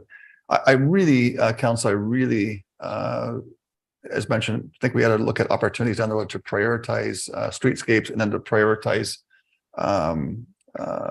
these festival streets. I think those are really a lot of synergy that would give us a lot of community enhancement and walkability and just great social opportunities, which would help small businesses to have these festival streets and streetscapes, get people out walking around, supporting small businesses, having conversations, all these things. So fantastic. So at this time, I'll open it up for questions, comments, and I'll turn it over to my colleague to my left, Councilmember Ferris. Thank you, Mr. Mayor. Yeah. Okay. I love this. First of all, let me just give you my initial comments from the picture of the tree by Bumpy's. It kind of just encapsulates all three of my comments. So I agree with you on the tree. I don't know how we do it. I don't have that background, but I can tell you that so many trees around here are uprooting the sidewalks, and they uproot the sidewalks right about the time that they have maximum curb appeal. So by the time they have to come out, then we've got these little sticks again. And the city hasn't really purchased any kind of fast growing tree. They're kind of like, we're gonna grow this until it cracks up the sidewalk. And so I agree, however you get that done, but that has been my experience around the area. Case in point is the memory care over by my house over off of Second, excuse me. That is Fourth Avenue. So and I appreciate that we want to keep citizens safe. So I mean, they have to come out if they can't sand down the sidewalk anymore. So I appreciate that. I like what Public Works has done in this one area. And I can tell you that those from someone who picked up garbage a lot downtown, and if we have big things going on in Pioneer Park, that those old garbage cans, the lids get tipped off. I don't know if it's kids or drunk people or whatever, but they like kicking those lids off. And I don't think that the green ones are as easy to do, at least from my example, but that would be my first consideration when we're looking at garbage cans. I think aesthetically, this green one is just perfect. It's fine.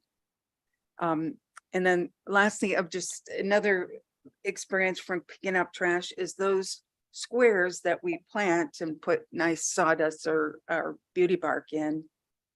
Those end up being ashtrays, especially when you have to come out of a bar to smoke. Not that I know anything about either one of those things, which I have a PhD in, but that's where a lot of that comes in. I don't know if there's any way to, I mean, in the old days,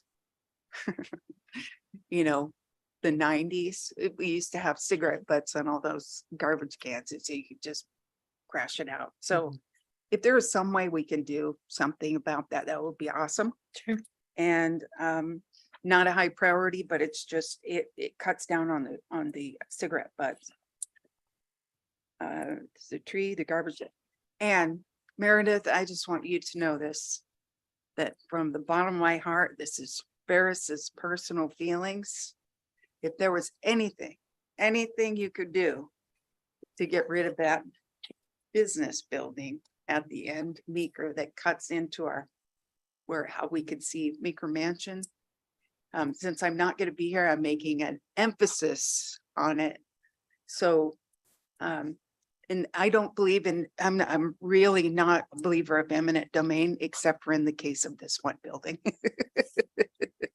Sorry, that was a joke. So if there is a way that we could coordinate, I know that there have been people who have coordinated and things like that, but yeah, I mean, it's just such a perfect festival street. And then you see that there's this really beautiful building, really beautiful building on the other side. Is the owner of that building here? Okay, good. Phew, I should have checked the room first. I'm sorry. You can tell I'm getting to the end of, I'm getting a short timer's attitude. So, but that would be I just want to emphasize it by saying all the wrong things to say that if there was anything that we could do to encourage that business owner to relocate to another place. And I do like the improvements on that 9th Avenue. Those are nice. Okay, thank you. That's all I have. Sorry, am I making people feel uncomfortable? No, you're good. Councilmember King, please. Thank you, Mr. Mayor. Question regarding the new trees that are being installed. Will those new trees over time deteriorate the new sidewalk that was just put in? Is that something that we got to pay attention to? Just throwing that out there. Sure. So the goal is that they would not. So staff is currently trying a copper lined fabric of sorts in that particular tree well to test and see what that would do, with the idea that it basically keeps the tree roots from going through the copper, because when they reach it, they turn back around. There have been lots of other discussions about different types of tree options, and I know that staff has been looking at what the best practice will be. So we're currently testing out some things with some of the different trees and looking at what sort of wells might be put around them. Good to know. I was unaware of the copper method, so that's kind of neat. Regarding the time frame that I see here in this amazing diagram that was created, what is the likelihood of that actually staying on target and or getting ahead, if you will? So, each one of those projects is tied to needing to get funding for them. So those were our consultants' best guess about when they might be able to be done. But, frankly, some of them are a pretty heavy lift cost-wise to actually have the construction complete. I think that if they are prioritized in funding cycles, there certainly is the ability to move some of them up. Some of them, like the railroad crossing, for example, I think that one, from all of the other jurisdictions that we've talked to, is going to be a very long process, because dealing with Burlington Northern Santa Fe and the freight rail and everything else, it just is one of those projects that if we started it tomorrow, probably is still going to take 10 years before we reach completion on it. But there are certainly other projects that we could move forward in priority and find funding for. And I think that's maybe part of the reason Hans is sitting here. One of the things that Hans Hunger, city engineer, one of the things I really love about the Meridian Streetscapes plan is when they put that graph together, they also included estimates, not just of the cost of the project, but the time it would take for the city to implement the project, the amount of resources, and also the permitting complexity and the outreach complexity of there. So it gives enough tools for us to look at that and say, well, we could prioritize that, but this is what it's going to cost us and what we would have to do to adjust that or accommodate that within the existing schedules. So it was a very realistic plan, and they tried their best to lay that out with what our current resources are. But as Meredith says, if we put more resources there, and you kind of know how much resources because of the way the plan was developed, it gives you some choices there. Thank you for that. I love the Meeker Street Festival. Meeker Festival Street, I should say. I'm super excited to be able to see that, as we've garnered that idea from our trip down to Arizona and seen that down there and what they've done with Gilbert. It looks great. I can't wait for that. Regarding the 9th Avenue Festival Street, are there any plans to hide the utility lines on that street to kind of spruce it up a little bit, to modernize it, if you will, if you're doing all that work? Right now on 9th, the main utility lines that you're seeing on there are transmission lines. So they're extremely expensive to underground those. And right now we are still dealing with a budget gap between what the estimated cost for the construction is and how much funding. So I think in this cycle, no, but we've really tried to accommodate in the design that where would the utilities go if in the future we did want to underground those. So we've been in a process of trying to close the funding gap by somewhat reducing down the scope of the project a little bit on areas that we in the fair can agree it doesn't deteriorate on the aesthetics there. But then we'll have to add some funding in the 2025 cycle to kind of finish that gap. But I mean, to answer your question right now, no, we're not undergrounding the utilities. Is that something that we could reach out to the utility companies to see if they could contribute to that project? You can. Undergrounding utilities is set by state law. And so there's tariffs that are essentially assigned for utilities of how much the city has to pay and how much the utility has to pay. So regardless, if their willingness, we would have to come up with partial funding for that undergrounding. So utilities probably has the money. We just got to find ours. Well, I would think I'm they being probably facetious. also have struggles with that. Thank you. Okay, great. Councilmember Castema. Thank you, Mr. Mayor. Yeah. First of all, regarding the trees, this is a very difficult issue. In fact, in many cities, I did extensive research on this. In fact, was even investigating various methods of blocking the roots. And I believe that the fabric they're using is one that I got from England. It is. And it is one that has this type of a copper oxide in it that roots do not like copper. The minute they head towards copper, they will go ahead and turn around and retract. So it has a way of self-containing them. But you want to make sure, of course, copper is very deadly when it comes to fish and those types of things.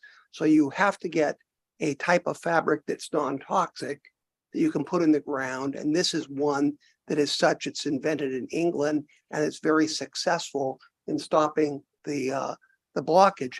A second factor in this is that you don't want all the magic isn't in the tree because you want a variety of trees, because if a disease comes to a particular area, it'll kill everything. And that does happen.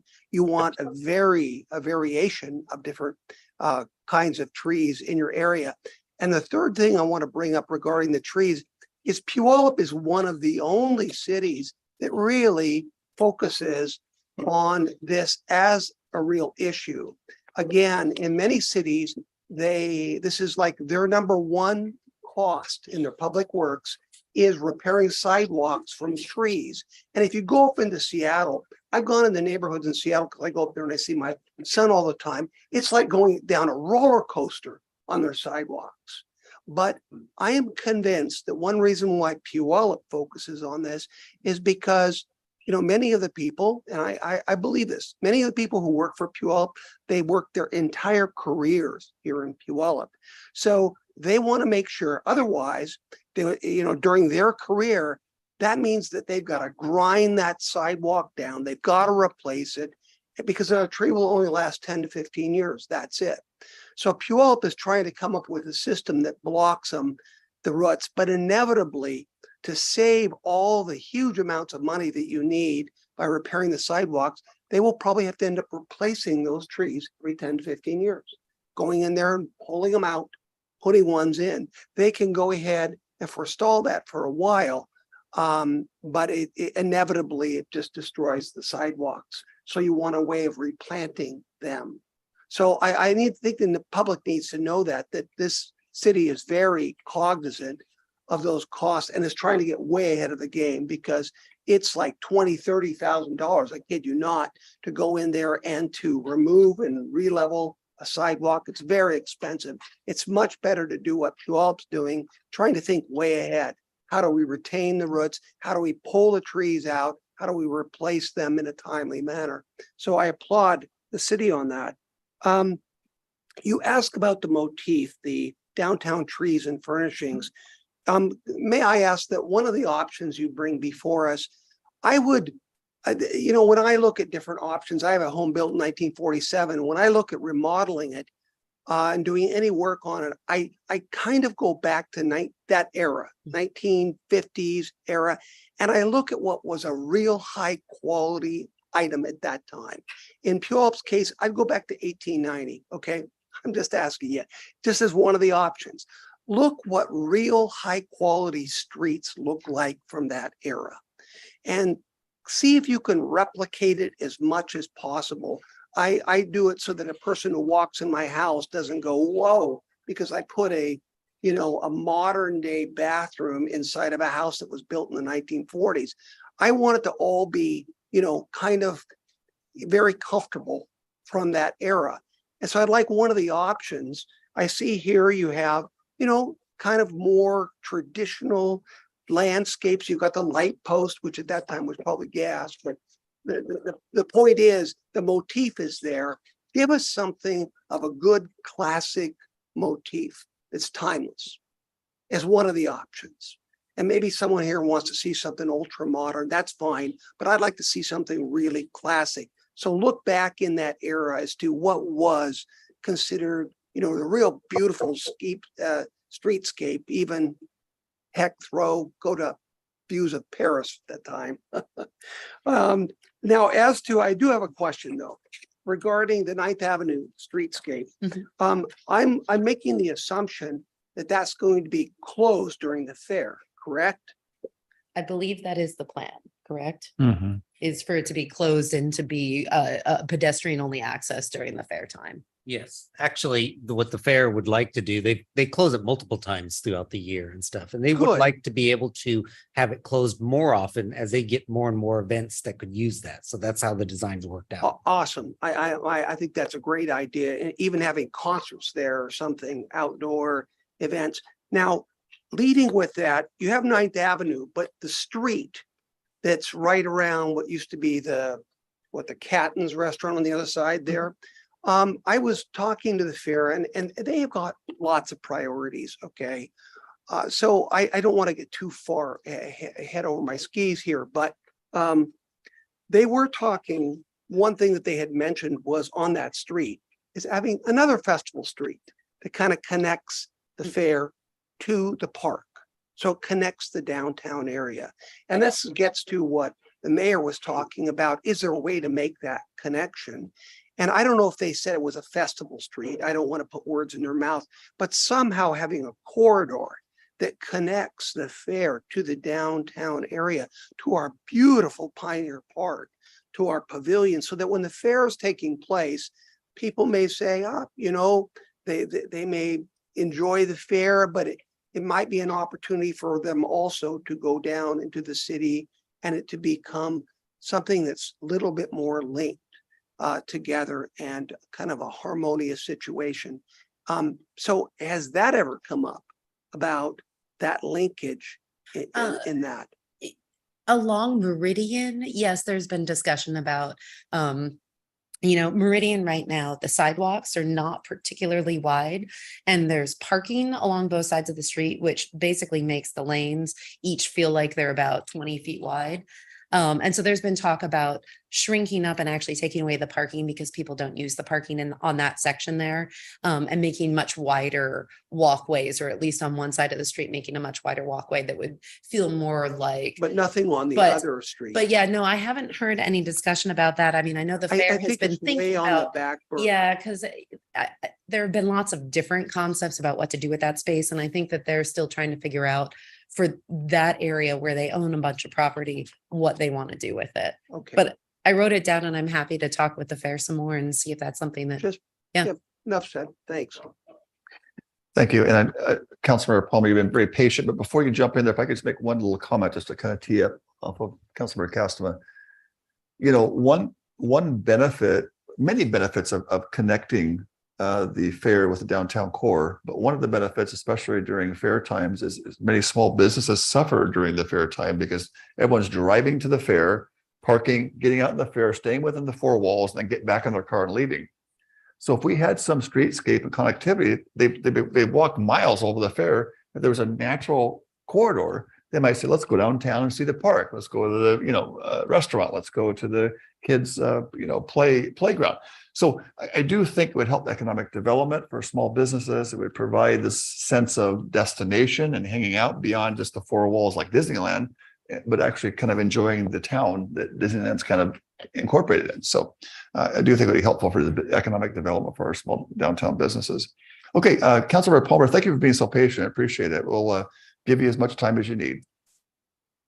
Thank you, Mr. Mayor. Thank you, Meredith, for the presentation. This is all really good stuff. I like it all. I love the streetscapes are fantastic. The accessible streets, both of them. My only comment on the Meridian one, it's perfect because it ties in with the Corn Forth effort there. So that's really going to be an excellent investment for the city. My only question there, you don't have to answer this right now. This is really a money one. Is obviously this is perfect candidate for LIFT grant money. I'm curious if we can borrow against LIFT grant. So, if we were to borrow, we get about $1 million a year. Can we, account for that and then make a $5 million one-time investment and then pay that off with 5 years of LIFT? That's my question. So we can come back to that at a later time, but I'm just trying to figure out how to fund it, because I suppose, Meredith, the next time you come back to us, maybe we start looking at options and funding, right? Is that right? Yeah, so one of the things that the consultant for the Meeker Festival Street has in their scope of work is to help us identify what grants might be out there and help prepare some stuff so that we can be successful, hopefully, at going after some of those grants. And so that is part of their scope of work, is to work with our staff to sort of prime the pump there to go after some grants. Okay, good. Well, I think the LIFT grant, which we control, and then there's a lot of pedestrian access type grants out there. So that's great. That's great. My only comment on the 9th Street, I just, quickly saw the design there. It looked to me, is that what we saw? Is that the design, Hans, or? Yeah, that's kind of a concept design there, but it's going to be a curbless design. Okay. There with easy ways to close it off. For when the fair needs it closed off there, and then much wider sidewalks than what you're seeing now, both on the north and the south side. So we're eliminating parking on that street, very much trying to accommodate all the loading zones that the fair needs to operate there.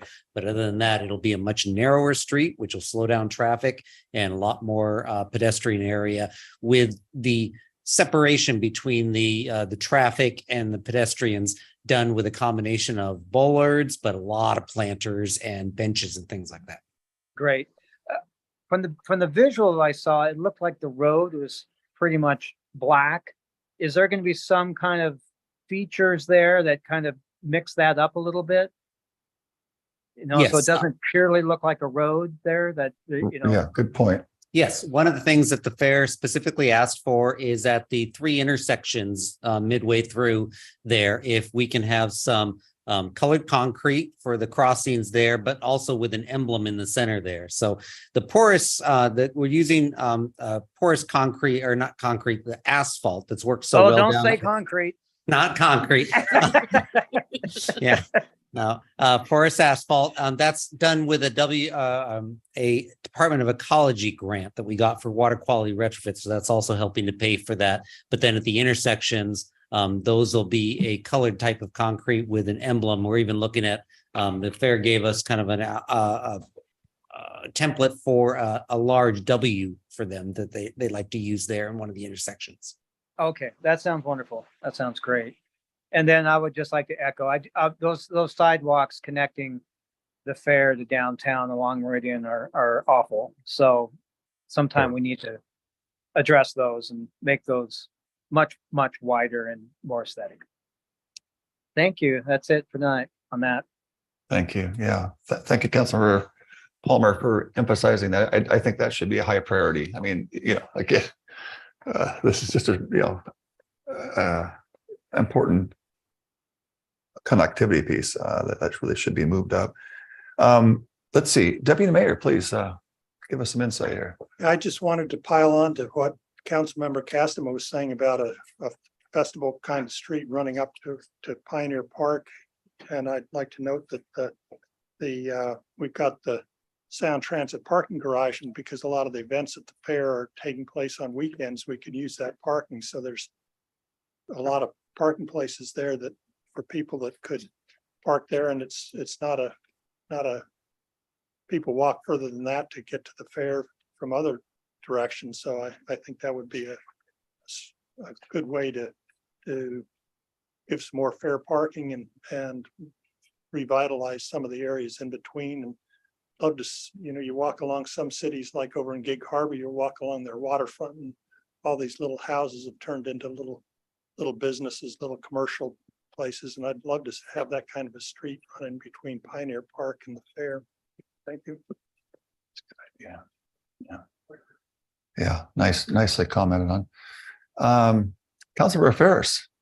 Well, and then Councilmember Dora, I'll get you next. Thank you. You can do her first. Oh yeah, Councilmember Dora, you haven't had a chance to speak. Give you all the time you need. Go for it. Thank you. Meredith, I think this is a great plan. I really like all of the different things you proposed.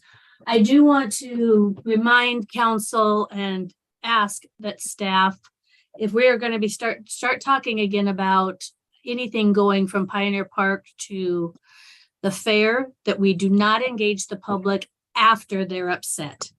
I don't know how many people were on this council when they came asking for that vacation of the alleyway, but the public hadn't heard anything about it. So I just want to caution us that if that is something we're going to be looking at, we engage the public prior to that, not after the fact. Thank you.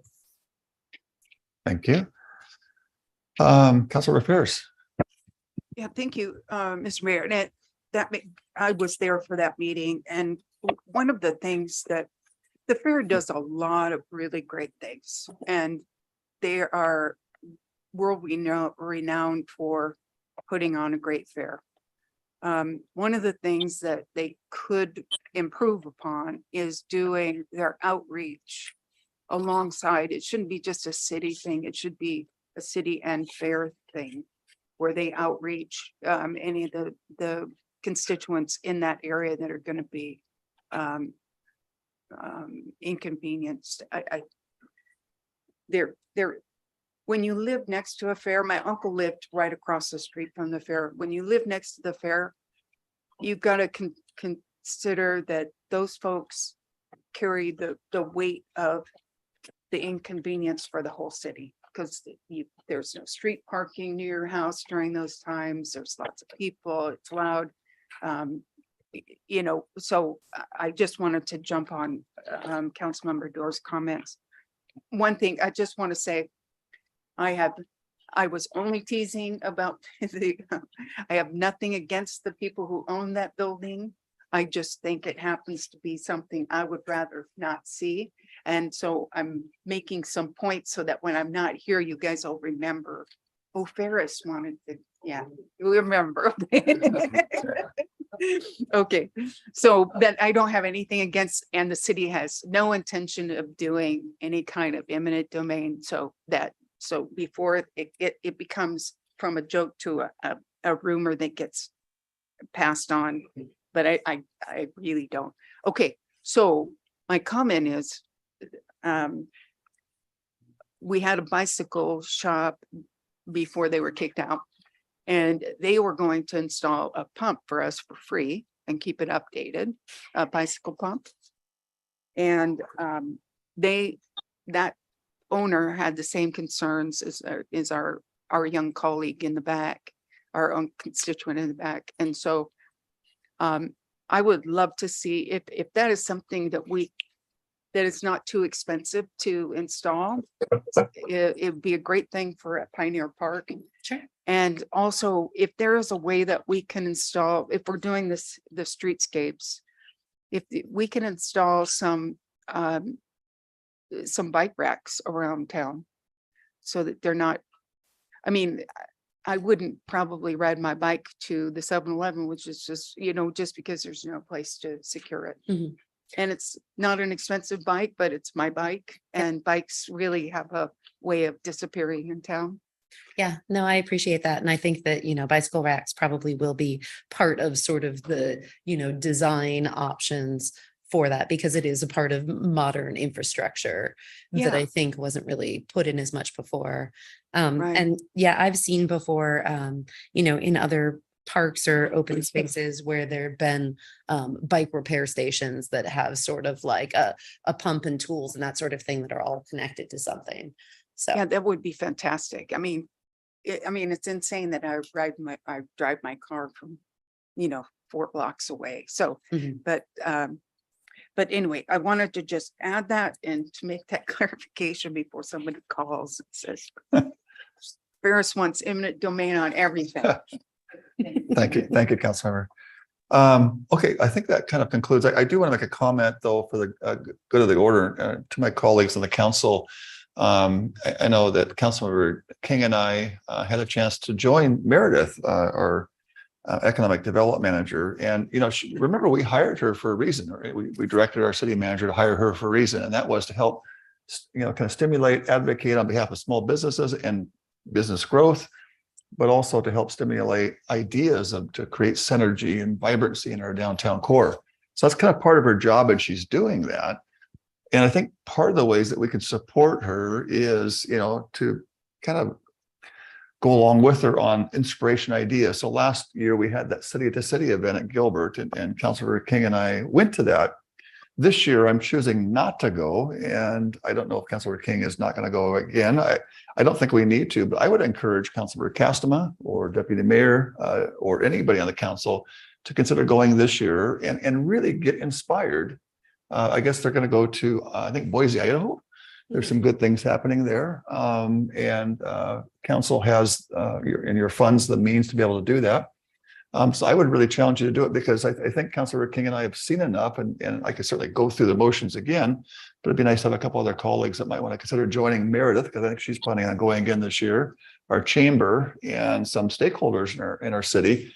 And it's open to all council members, but I would really encourage those who haven't participated maybe to consider that. And I would yield my attendance to you for doing that. So that's my thought, because this really helps with our streetscapes, helps with our downtown development. Again, we don't want to be them, but why recreate the wheel if we can create ideas, come back and adopt them in our own capacity? It just makes it much more efficient and inspiring to prioritize things. So there's my kind of thoughts to the council, and I'll let you take it from there. Meredith, thank you so much. Thank you. Nice work on that. Thank you, council, for your questions and comments. Really, really nice and invigorating. Okay, at this point, we have one more item 5B. We have a utility billing software implementation update in our for the third time. Our finance director, Barbara Lopez, is going to give us a riveting presentation on this billing software update. Well, thank you again, Mayor Johnson. Riveting. Not sure. Okay. We'll work on that one. So I wanted to get in front of you again tonight and talk about where we are with our utility billing system updates, as it is a system that will ultimately impact all of our utility customers. With me tonight, I have Melissa Perry. She is our utility billing supervisor. She and Alicia Sullivan in our billing group have been bearing the heavy lift of getting this new system up and going.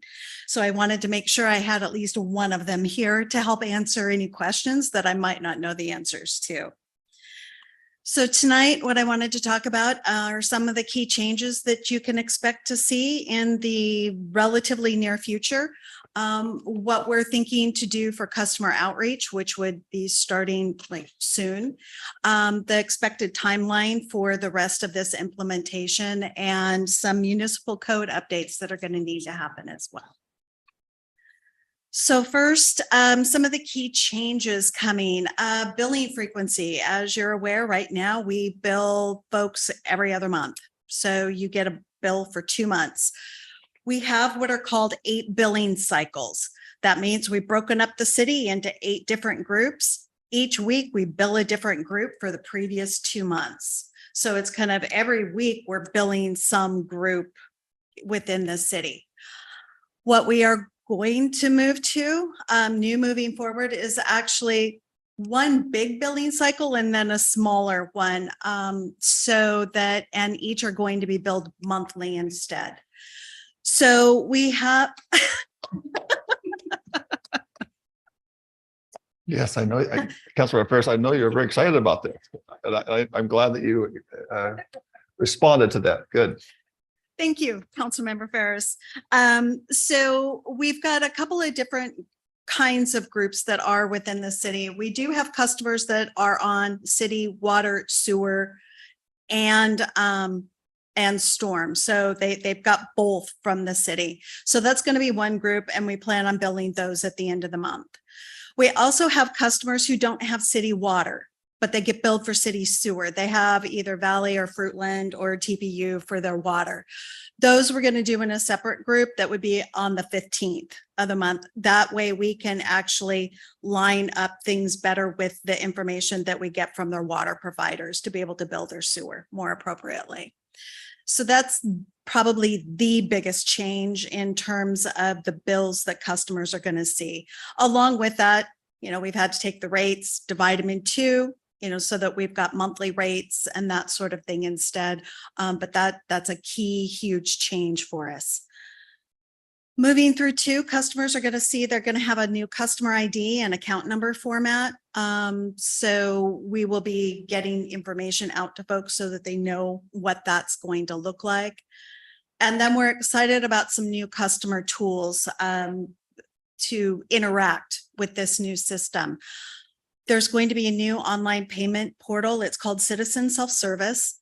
And it is much more robust than the current online payment portal that we've got right now. Folks will be able to set up and manage paperless billing, so they can sign up to get things emailed to them, texted to them, however they want to see that. They can make payments there. They can also set up and manage auto pay. They can sign up for different alerts. They can view their usage online. So it's a much more robust citizen customer service portal for them. We'll also have a new communication tool. It's called Notify. What it will let us do as staff is to actually create and customize message to send out either by however that customer wants. It could be a phone, it could be a text, it could be an email, like maybe just so you know, this is coming up soon, we start our winter averaging soon, or different things like that. And then we already have an interactive voice system where people can make payments by phone, but we'll be transitioning to a new provider for that.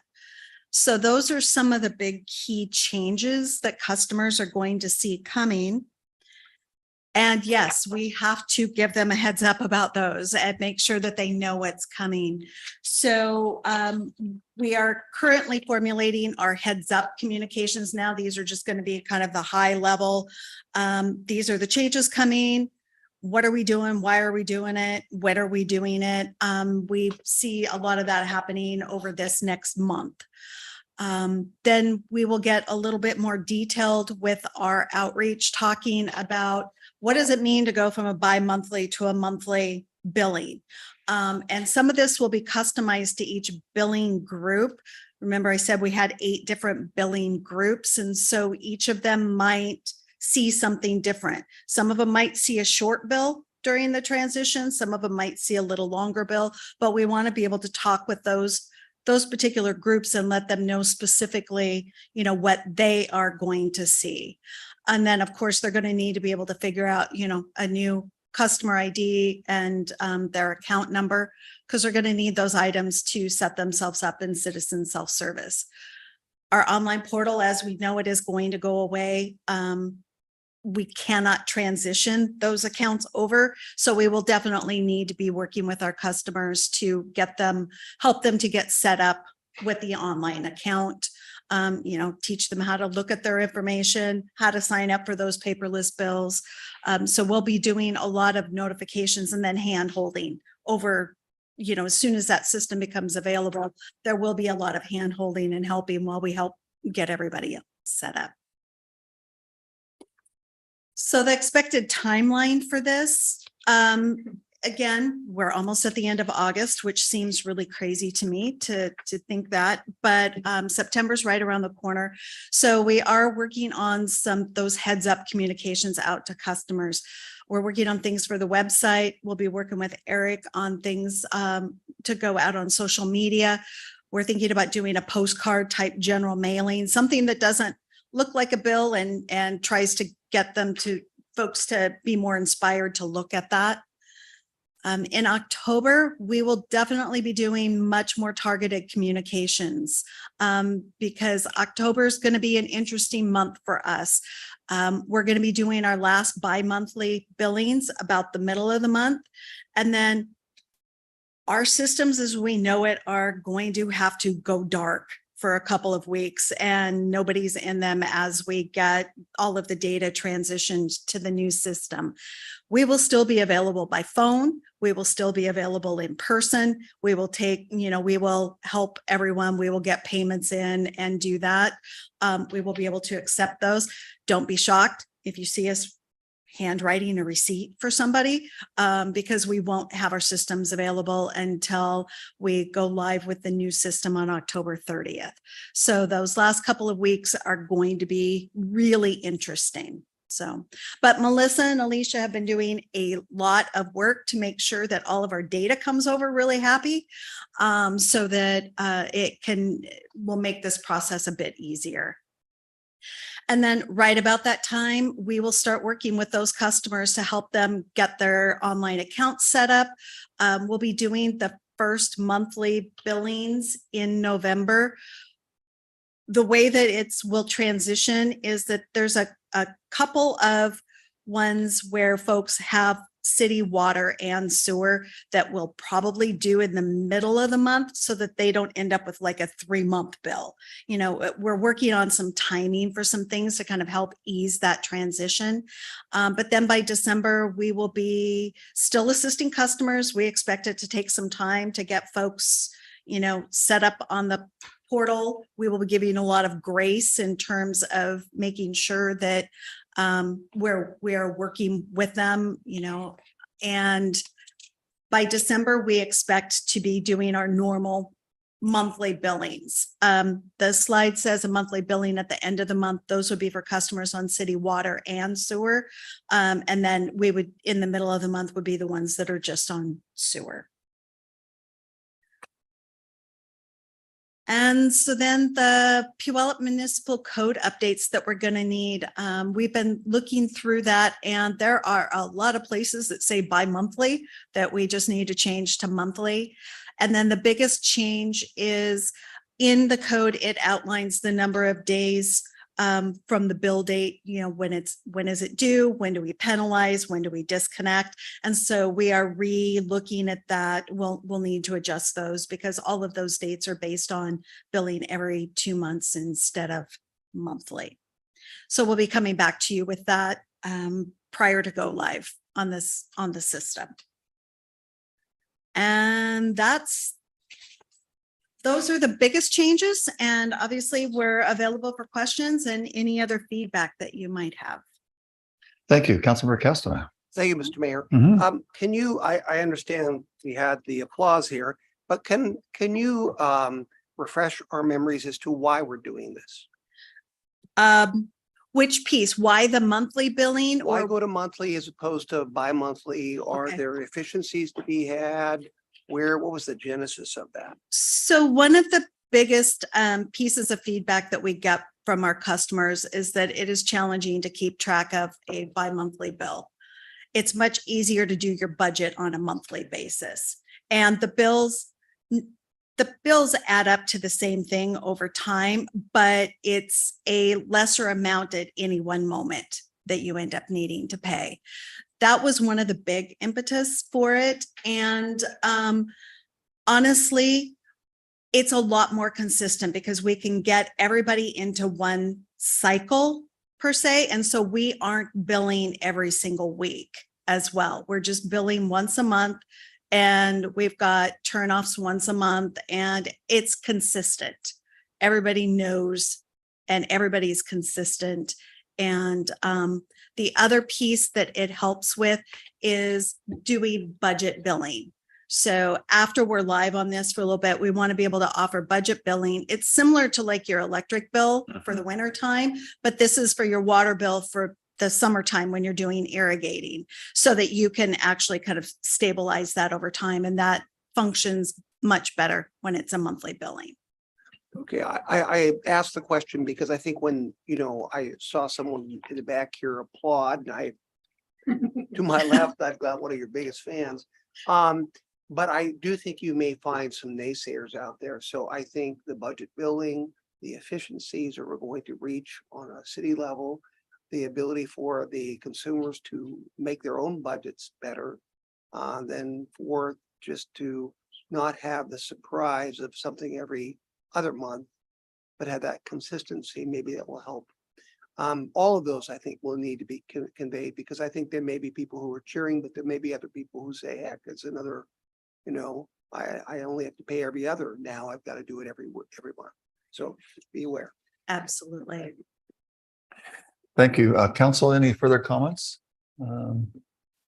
Just one. Oh, excuse me. Yeah, Councilmember Ferris. Yeah. So, thank you. Melissa and Barbara, thank you very much. I think one of the reasons why I was so wanting this as well is we get a lot of comments when we're walking our district that why is our utility, our water utility so expensive? And part of it, I believe, is that, they're looking at a 2-month block, and they're comparing it to their neighbors who have get billing every once every month. So there is that, but there's no scientific kind of, rationale. It's just kind of common sense. But it does help people like me who really need to have certain amount of money. It's not something I have thousands of dollars in the bank or anything. So it's something that I need to say, okay, I can manage my budget every month. But I realize that what you're going to go up against is going to be horrific, because there's no fun with the software change. So I just want to say thank you in advance and for all of your hard work. So thank you. Thank you. All right. Thank you, Barbara. All right, Council, we're moving on to our reports. So I'll now turn it over to our city manager, Steve Kirkley, who's doing an amazing job and continues to provide great leadership to our staff, and turn it over to him for a resounding and wonderful, stimulating report. Wow. Okay. I hope I don't disappoint. Thank you. Thank you, Mr. Mayor. I wanted to follow up from last week. Deputy Mayor Whitting had asked a question about the neighborhood meetings that the police department is holding. And I wanted to provide more specificity to that. So I'm going to just announce when they will be and where they will be. But I also will preface this by saying that we will be sending out postcards to all city residences. So residents will get this in a postcard, and also will be putting it on different social media and website channels. So there will be a meeting in the Northwest neighborhood on October 9th from 6 to 8 p.m. at First Baptist Church. On October 18th, there will be one in the Southwest neighborhood at the Nazarene Church from 6 to 8. On October 19th, there will be one in the Southeast neighborhood at Pierce College in the College Center building. Again, that's from 6 to 8.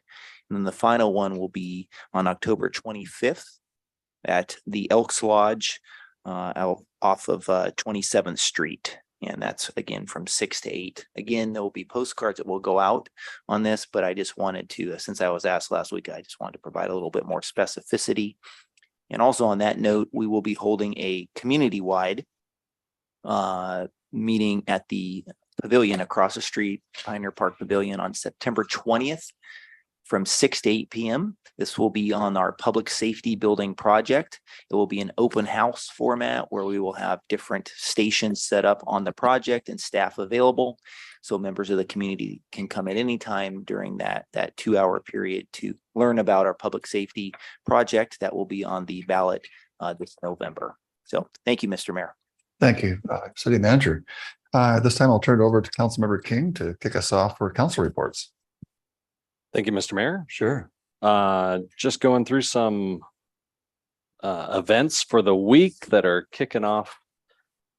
Starting tomorrow, we will have our One Puyallup event at Pioneer Park starting at 6 p.m. with the Puyallup Police Department. There will be fun food, games, and music for the entire community. So I hope to see everyone there from 6 to 8 in Pioneer Park. Myself and my family will be there. Thursday night market. It's the last Thursday night market of the season, I believe. So that'll happen at the pavilion from 5 to 9 this Thursday. And then Friday, September 1st, starts the fair season with the running of the bulls, also known as the rodeo parade. It could be running of the bulls if all the council members got out on the street and ran from them. That'd be kind of entertaining, actually. And so we'll kick off the fair this September 1st. So that's always a treat. And then Saturday, we have our farmers market from 9 to 2. And then it's Labor Day weekend. So everyone enjoy this week. We have lots of events happening here in Puyallup. What'd I say? September 8th? September 1st. September 8th is running of the bulls. Sorry. September 1st is the start of the fair. September 8th is the rodeo parade. My apologies. So we have a week to train to run from the bulls. Mhm. Thank you, City Manager. Thank you. Thank you. Councilmember Palmer. Yes, thank you, Mr. Mayor. I'm going to pass tonight. Okay. So far Sure. away. All Sure. right. Councilmember Dorr.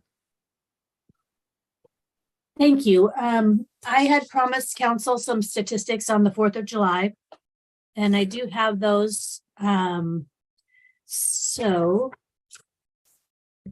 Central Pierce, this is for the period of July 1st through the 4th. Last year they had 14 fireworks related calls. This year they had 8. Injuries, fireworks injuries. Last year they had 6, and this year they had 5. For South 911, the call volume, which is not singling out just fireworks calls. In 2022, they had 2,502 calls. 2023, 2,944. As far as firework entries that were entered into the system from June 28th through July 5th, the 2022 number was 909, and the 2023 is 1,084. But it's important to note that those are online reports, and the only people that those represent agencies that are not responding to calls. So, for example, Puyallup does respond to complaints. They're not listed in these numbers. That's Pierce County wide. So I wanted to follow up and give you those numbers I told you I would get. Central Pierce has entered into,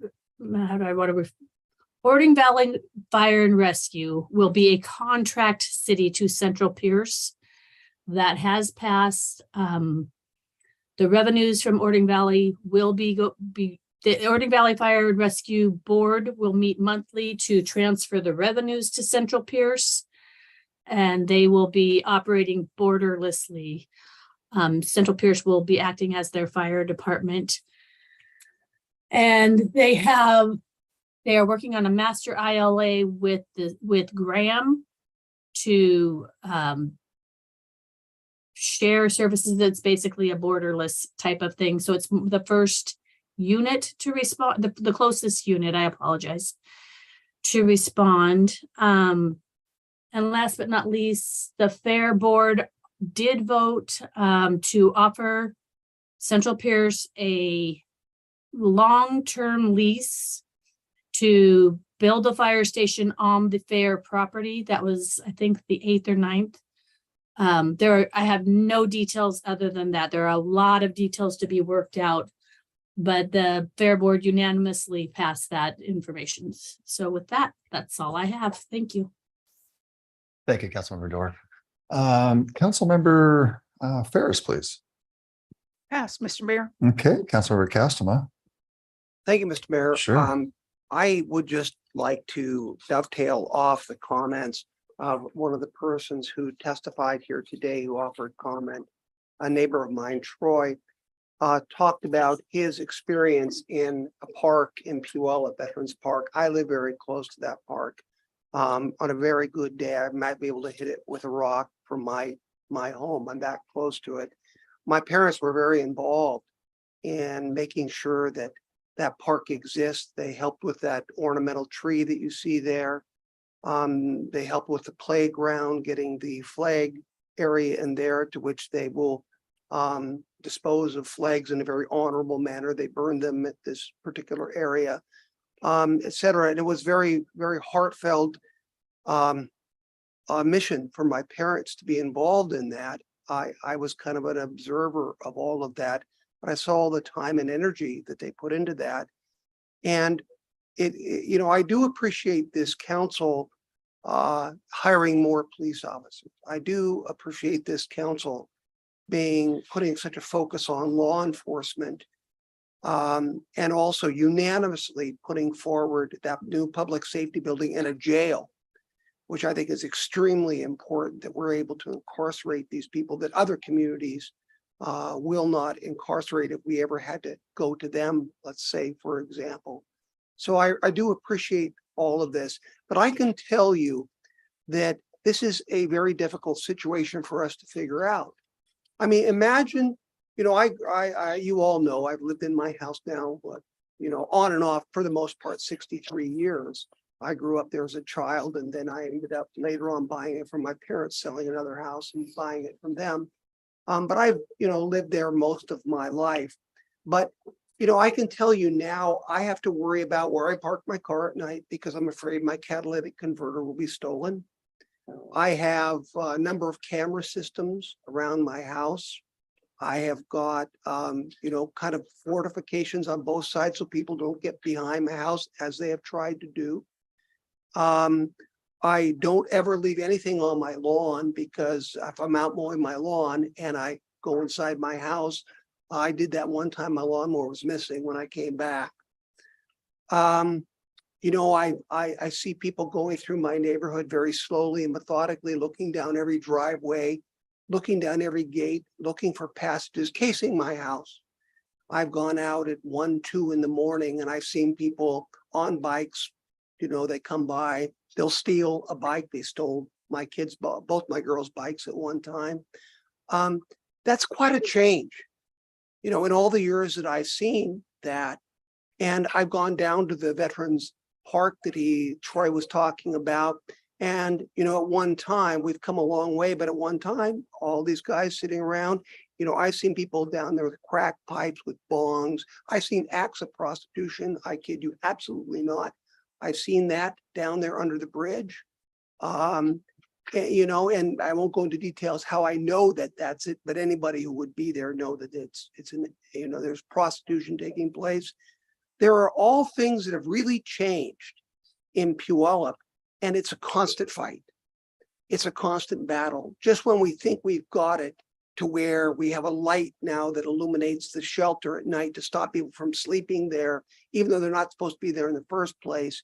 And yet you see cases where they'll go down there and they'll just stay up all night. They'll bother the neighbors.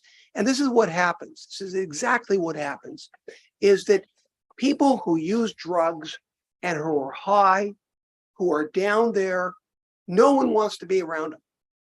And I am so bold at times, I go down there and I sit because I have a right to sit under that shelter. These people hate that, but I observe them. And one thing that I do observe, when they're not there, guess what happens? Families, they just appear because they want to be there. The families of my neighborhood want to use those playground structures. They want to go to the tree. My family put so much energy into this memory tree, this carved tree that is actually pretty mesmerizing and for a kid, extremely wondrous.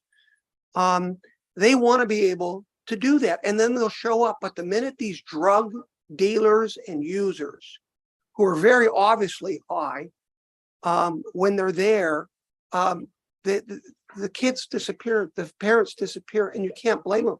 They don't want their families around people who act, erratically, who are unpredictable. And that really what it boils down to is that, you want to protect your family, women want to protect themselves, and you can't be around a lot of unpredictable people who are high on fentanyl or meth or whatever the case may be. That's just too unpredictable of a factor to equate to a safe enough environment that you can be in and feel comfortable. And what are our parks for? But other than to recreate, get away from your house, get out and enjoy nature, see another side of life. That's what our parks are supposed to be for. And so this is I appreciate it, and I wish you would speak every time, because I think that many people in this town don't know what it's like to live down in the area. Many of them do. Many of people in the first district or in all districts. I'm not just saying this is a first district issue. It's not. But we deal with this on a day-to-day basis. And I told you all those things at the beginning about catalytic converter, the whole bit, because, I can't believe we're getting used to it. And that's what shocks me the most, is that I'm just used to it. I just don't leave anything on my lawn. I lock my gates. Every night my gates are closed. There's no even way anybody can get in on one side of my property, all in defense of my home, to bring some sort of, peace, so that I don't feel as if I'm infringed upon by criminals. And there's just a degree of unfairness to this. And I'm just going to leave with that. And I tried, that's why I fight so hard.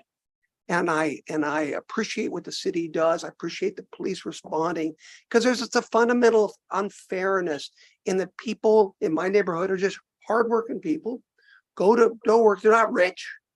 Nobody drives really expensive cars or anything. But, people will just look at them and say, well, then move to a gated community.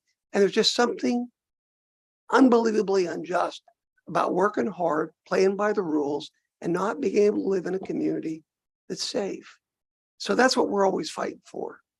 And so I appreciate it, because there hasn't been a time I've come to fellow members on this council with these concerns, and I said, we have to do this. You said no. But I have to say that we've gone through this transformation, and I know the police, everyone's on the same page here, but it is just a constant issue we have to fight at. And I'm just shocked that our state legislature passes the laws that they do. It's like they're passing laws because they don't live in the real world. They don't live with really those of us who just, we just make it. We're not wealthy people who live on Mercer Island or these other secluded places. So thank you for bringing that forward this evening. Thanks to the council for your support on law enforcement measures, but we obviously have work to do. Passing, as we did put to the voters, I hope they see the merit in that public safety building and the jail that allows to put people away that we think deserve to be in jail. So with that, thank you, Mr. Mayor. Mm-hmm. Yeah, thank you. Nicely stated and well articulated, and I think it reflects a lot of people. So many ways. Before we go on to Deputy Mayor, I'll just tag on to that just because it seems appropriate. I would really encourage council, we've done a lot of things to kind of really help, bring some order and public safety to our city. Maybe it's time to reflect and say there's something we can do to crank the screws down a little bit more to maintain that. Maybe we need to kind of look at that. So let's be thinking about some ideas to stand up for the safety of our constituents and their property and way of life and their families. So let's think about that. We might have some ideas. We can refresh us a little bit. We've done a lot of good things. There are places doing some great things, but what are some unique things that we could do to think outside the box? Because we live in a culture in a state that is kind of in some sense tying our hands on what we can do. But there is creativity and ingenuity that we can do to provide public safety that can think outside the box, that can provide that in the midst of constraints that we may find ourselves under that we didn't have any choice on. So let's be thinking about that. Okay, Deputy Mayor, please. I'm going to pass tonight. Okay, great. Well, Council, I'll close with a couple things. One is we did finish up our Concerts in the Park series. We had 9 weeks of Thursday night community gatherings, and I've heard tremendous. I can't again. I'll try to articulate the best I can. The public reputation and the involvement was over the top, outstanding. You know, I don't know about any of you and those that are listening. You know, life can be hard, right? I mean, you get sometimes pressures in your family, pressures in your personal life, pressures in your profession, pressures financially, maybe some spiritual pressures, maybe some emotional pressures. You know, and it's community events like this, I think, that really allow for the pressure relief valve to kind of go off for a while and to actually smile and laugh and to engage with community. You know, we're not really, I think in today's society, we kind of find ourselves, if we're not careful, we live in silos. We're not engaging with people. And so we really need to be taking advantage of opportunities to do that. And so I want to thank the Parks Department for kind of putting this together with some of the sponsors that we had, because it was a tremendous success. Last year we had 7 Thursdays. This year we had 9 Thursdays. I'd like to see us maybe opening up maybe an extra week or 2 on top of that. It was such a smashing success. I can't tell you how many times every single week constituents will come to me and say, Mayor, we just love this. Thank you, Parks Department, for putting this on. They just had a good time. So again, kudos to the Parks Department for hosting and facilitating.